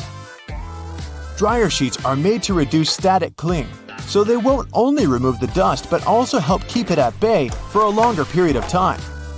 Dryer sheets also help out if you're having a bad hair day, believe it or not. They can seriously help out taming flyaways whenever your frizz just gets out of control. Run one of those dryer sheets from the roots of your hair all the way down to the tip, and be amazed. If there's a particular type of soap bar you like the smell of and want to replicate that on your clothes too, pick up one of those bars to make a day's clothes fresher. Place it in a fabric and place it anywhere between your clothes. Your shirts should smell awesome every time you pick them up. You can also save on fabric softener.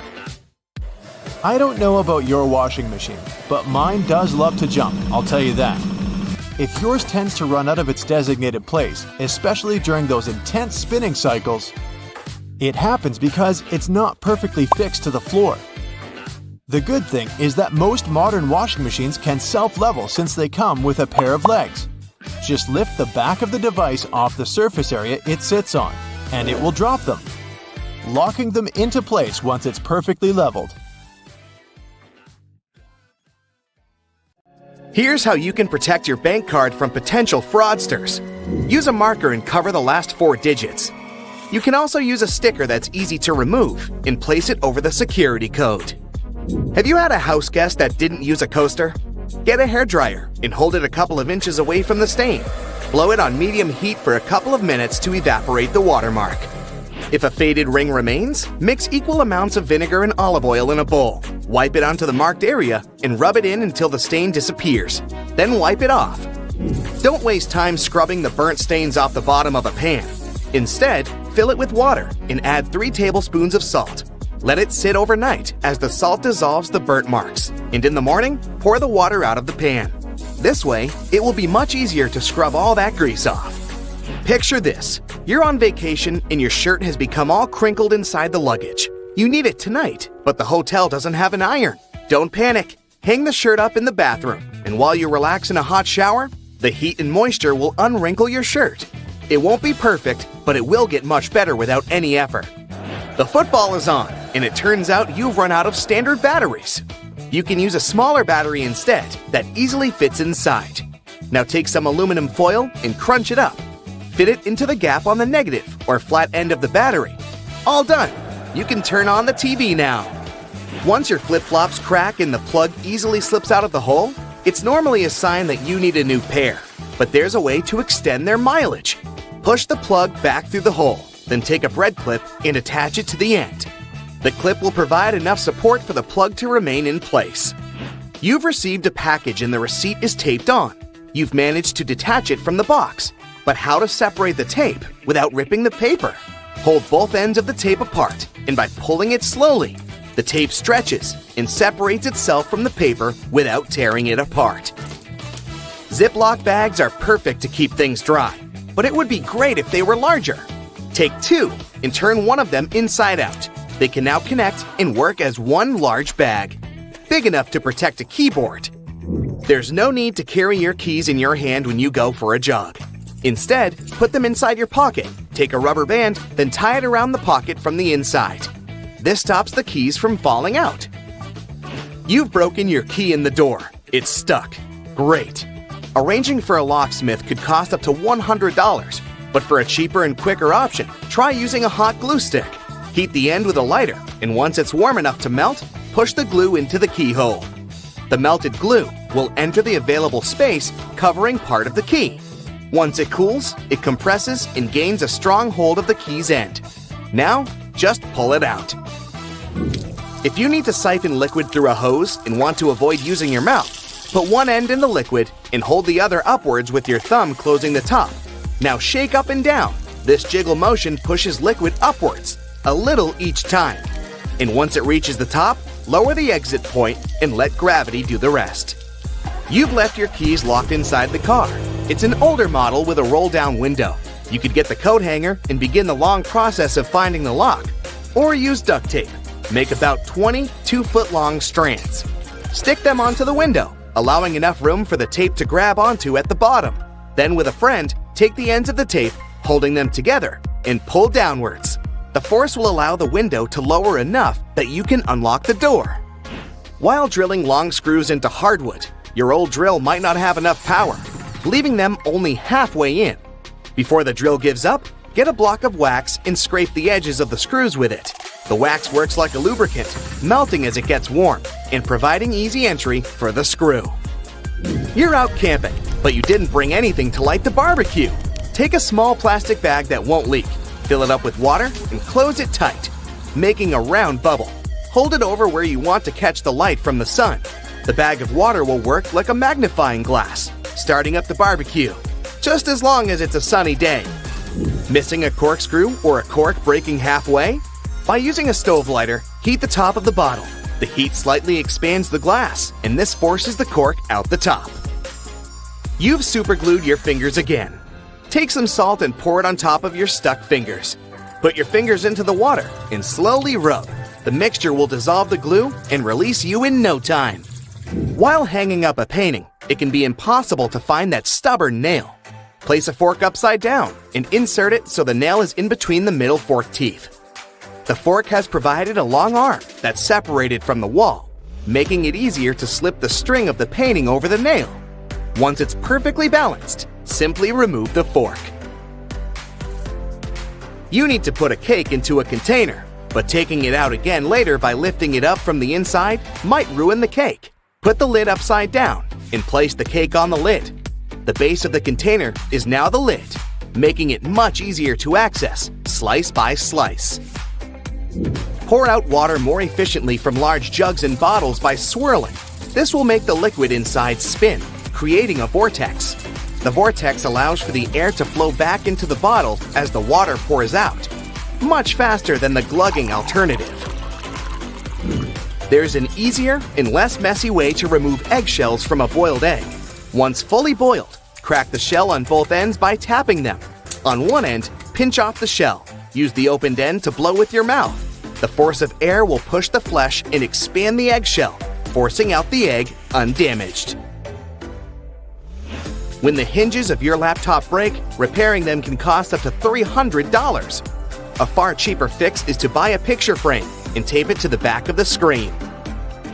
You've dropped a small piece of jewelry on the floor, seemingly impossible to find. Take a stocking and place it over the end of the vacuum hose. Give the area a good vacuum and check the end periodically. You will eventually find it sitting at the end. You've drilled a hole in the wall, but the drill hole is now too wide. Remove the screw and find an object that is slightly shorter and thinner. Pieces of plastic, small wires, paper clips, or even toothpicks are perfect. Place whichever item you find inside the hole. It's filled the gap enough so the screw will now re-enter securely. Taking the trash out can put you in a gross scenario of getting bin juice on you. A great way to avoid this is by placing old papers at the bottom of the bag. Now, not only does it absorb all the liquids from the food and other sources, but also helps prevent bad smells from forming within a bin. Nobody likes mosquitoes, and pesticides are pricey. A cheap alternative is to take a plastic bottle and cut the top part off from the bottom of the funnel. After removing it, turn it upside down and put it inside the bottle. Mix 2 cups of warm water with 2 tablespoons of sugar. The mosquitoes will be attracted to the formula inside and become trapped. Now just sit back and relax without getting bitten.